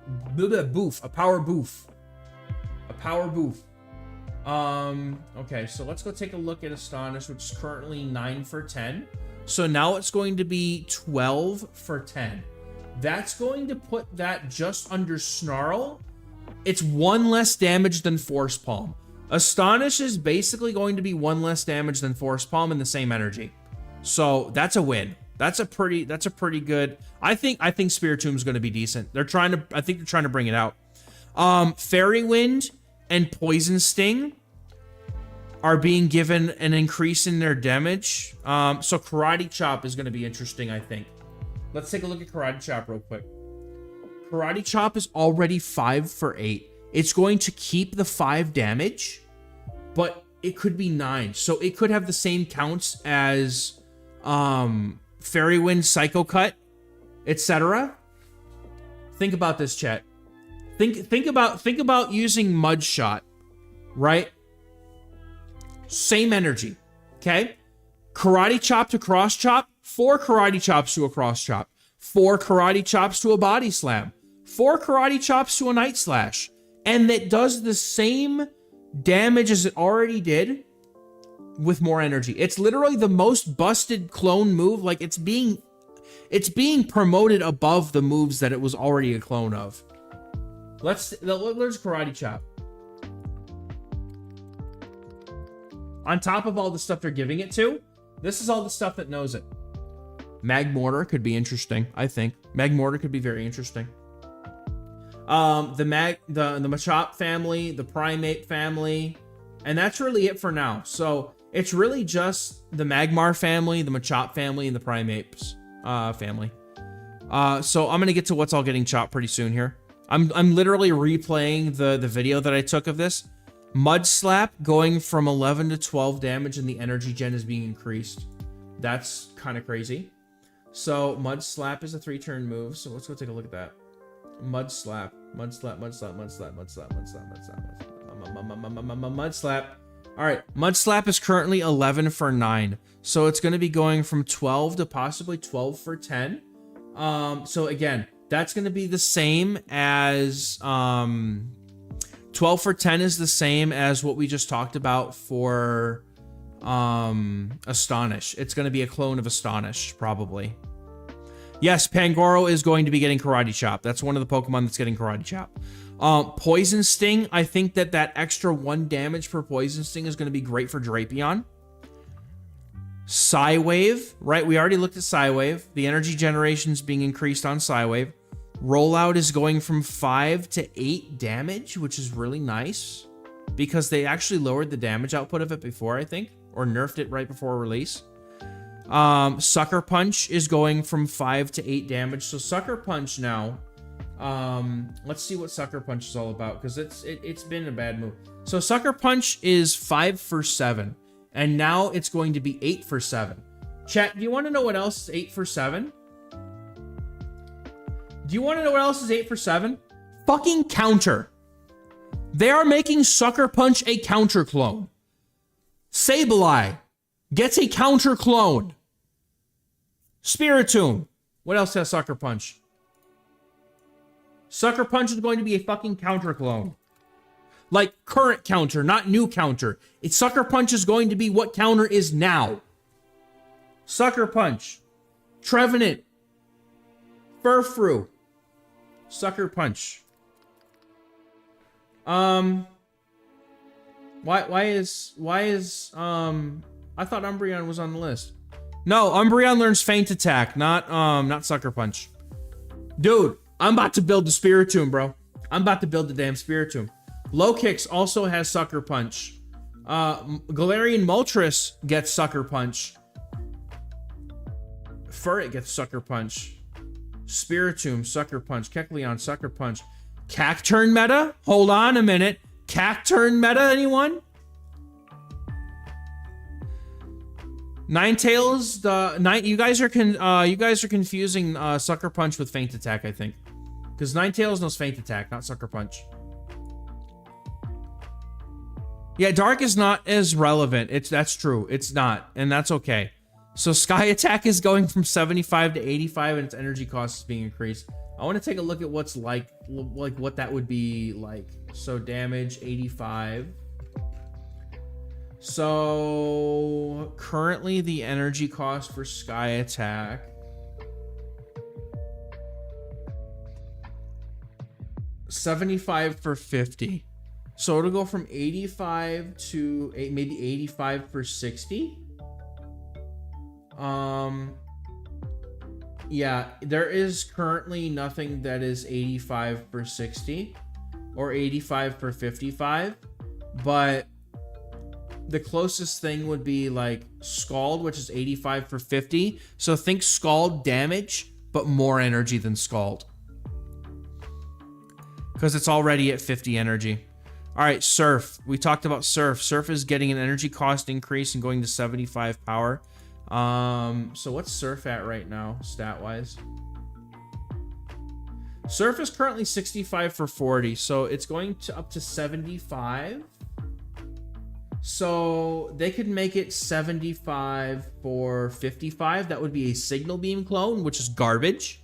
They could also make it a 75 for 55, which is what Psychic currently is. Also not great. So Jonk has stayed up all night with us, man. He's probably hitting publish as we speak. Bone Club going to 55. Bone Club is also learned by Marowak. Kanto Marowak is also, I believe, Lucario also learns it. Oh, no, they didn't give it to Lucario yet. All right, so Brutal Swing, we kind of looked at Nightshade already. Brutal Swing is not going to be massive. Like, it's good for some things, but Brutal Swing is currently... Okay, so it's Guzzlord. Guzzlord buff, or... Wait. Energy cost for Brutal Swing will be decreased, so it's 55 power. What again was 55 power again? Wasn't that like Dragon Claw? Or no, it's going to be a Swift clone. So they're going to probably make it... Like, Brutal Swing was already pretty cheap. Like, it was 65 for 45, wasn't it? Oh, it's 65 for 40. So Brutal Swing is going to be 35 energy, and it's going to be 55. So it's going to be a Swift clone. So basically, 4 Dragon Tails to a Brutal Swing. Guzzlord about to be a spammy son of a bitch, man. So is everything else. Like, Brutal Swing is being put down to the lowest possible energy cost, period. Had a pop-up for Jonkus just now. Bro ain't wasting no time, dude. He was on it. He was on it with us, man. All right, we talked about Nightshade. Power Gem going from 80 to 85 power and the energy cost being decreased. So what's the energy at now for Power Gem? So it'll be going from 80 to 85, right? So it'll also be going to maybe 85 for 55 or 85 for 50. So 85 for 50 is currently Scald. We do not have an 85 for 55 yet, but I would like to think they'll make it 85 for 50, which would be really cool. It'll be a Scald. It'll be a Scald.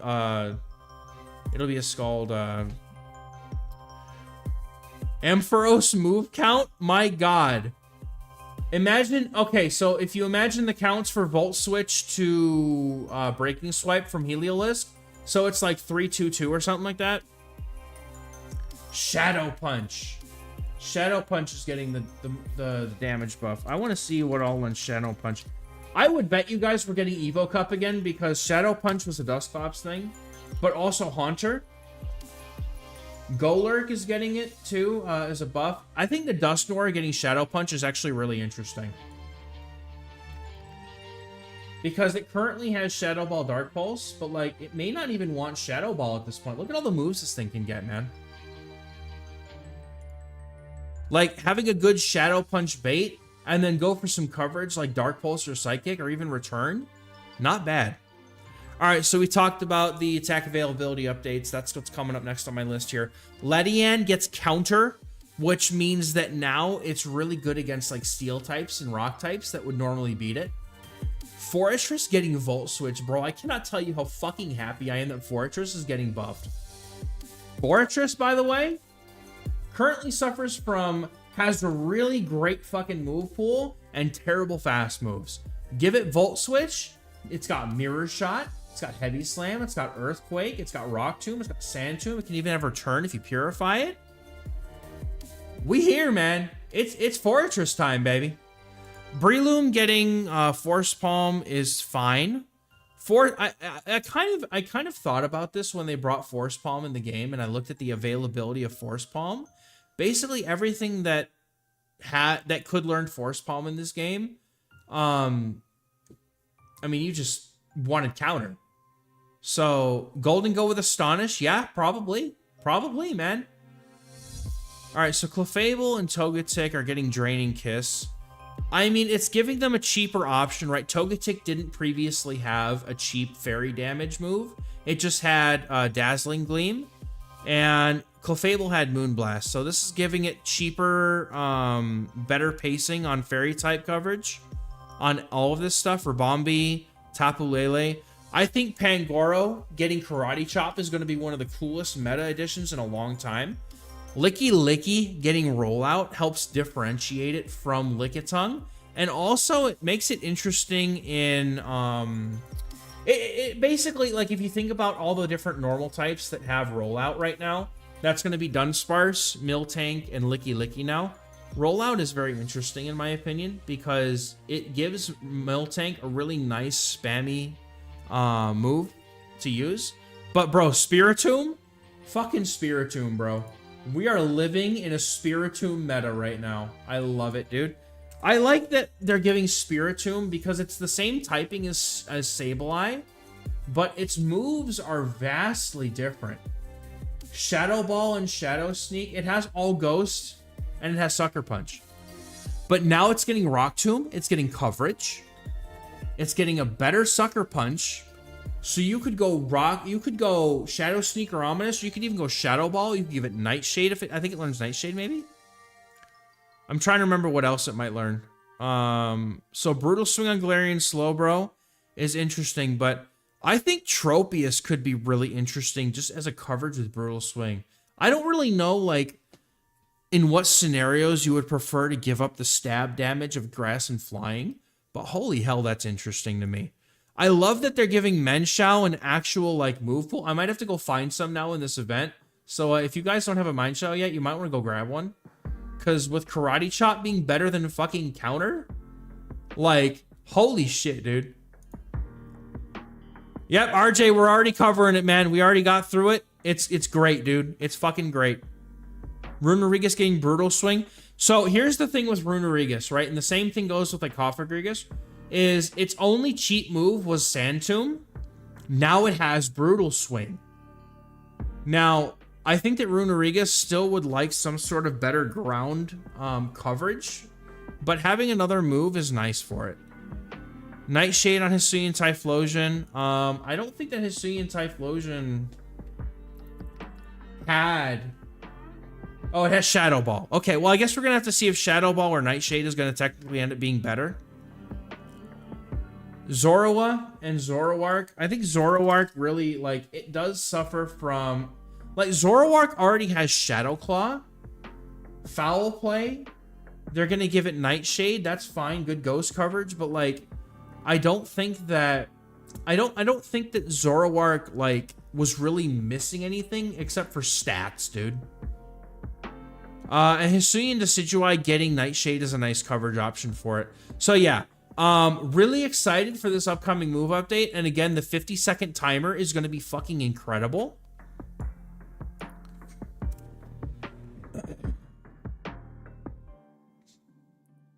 So, yeah, we stayed up late for it. I think it was worth it, man. I'm gonna go make a video and get some fucking sleep. Honestly, dude. Honestly, I need some fucking sleep. So, it was a pleasure. I'll catch you guys tomorrow. Thank you very much for hanging out with me. It's been fun. We're gonna do another watch party tomorrow, probably another one on Sunday, just to see what happens with Worlds. But peace, guys. Have a good night. Thanks for staying up with me. I appreciate y'all. Take care. talk to you later. Bye-bye.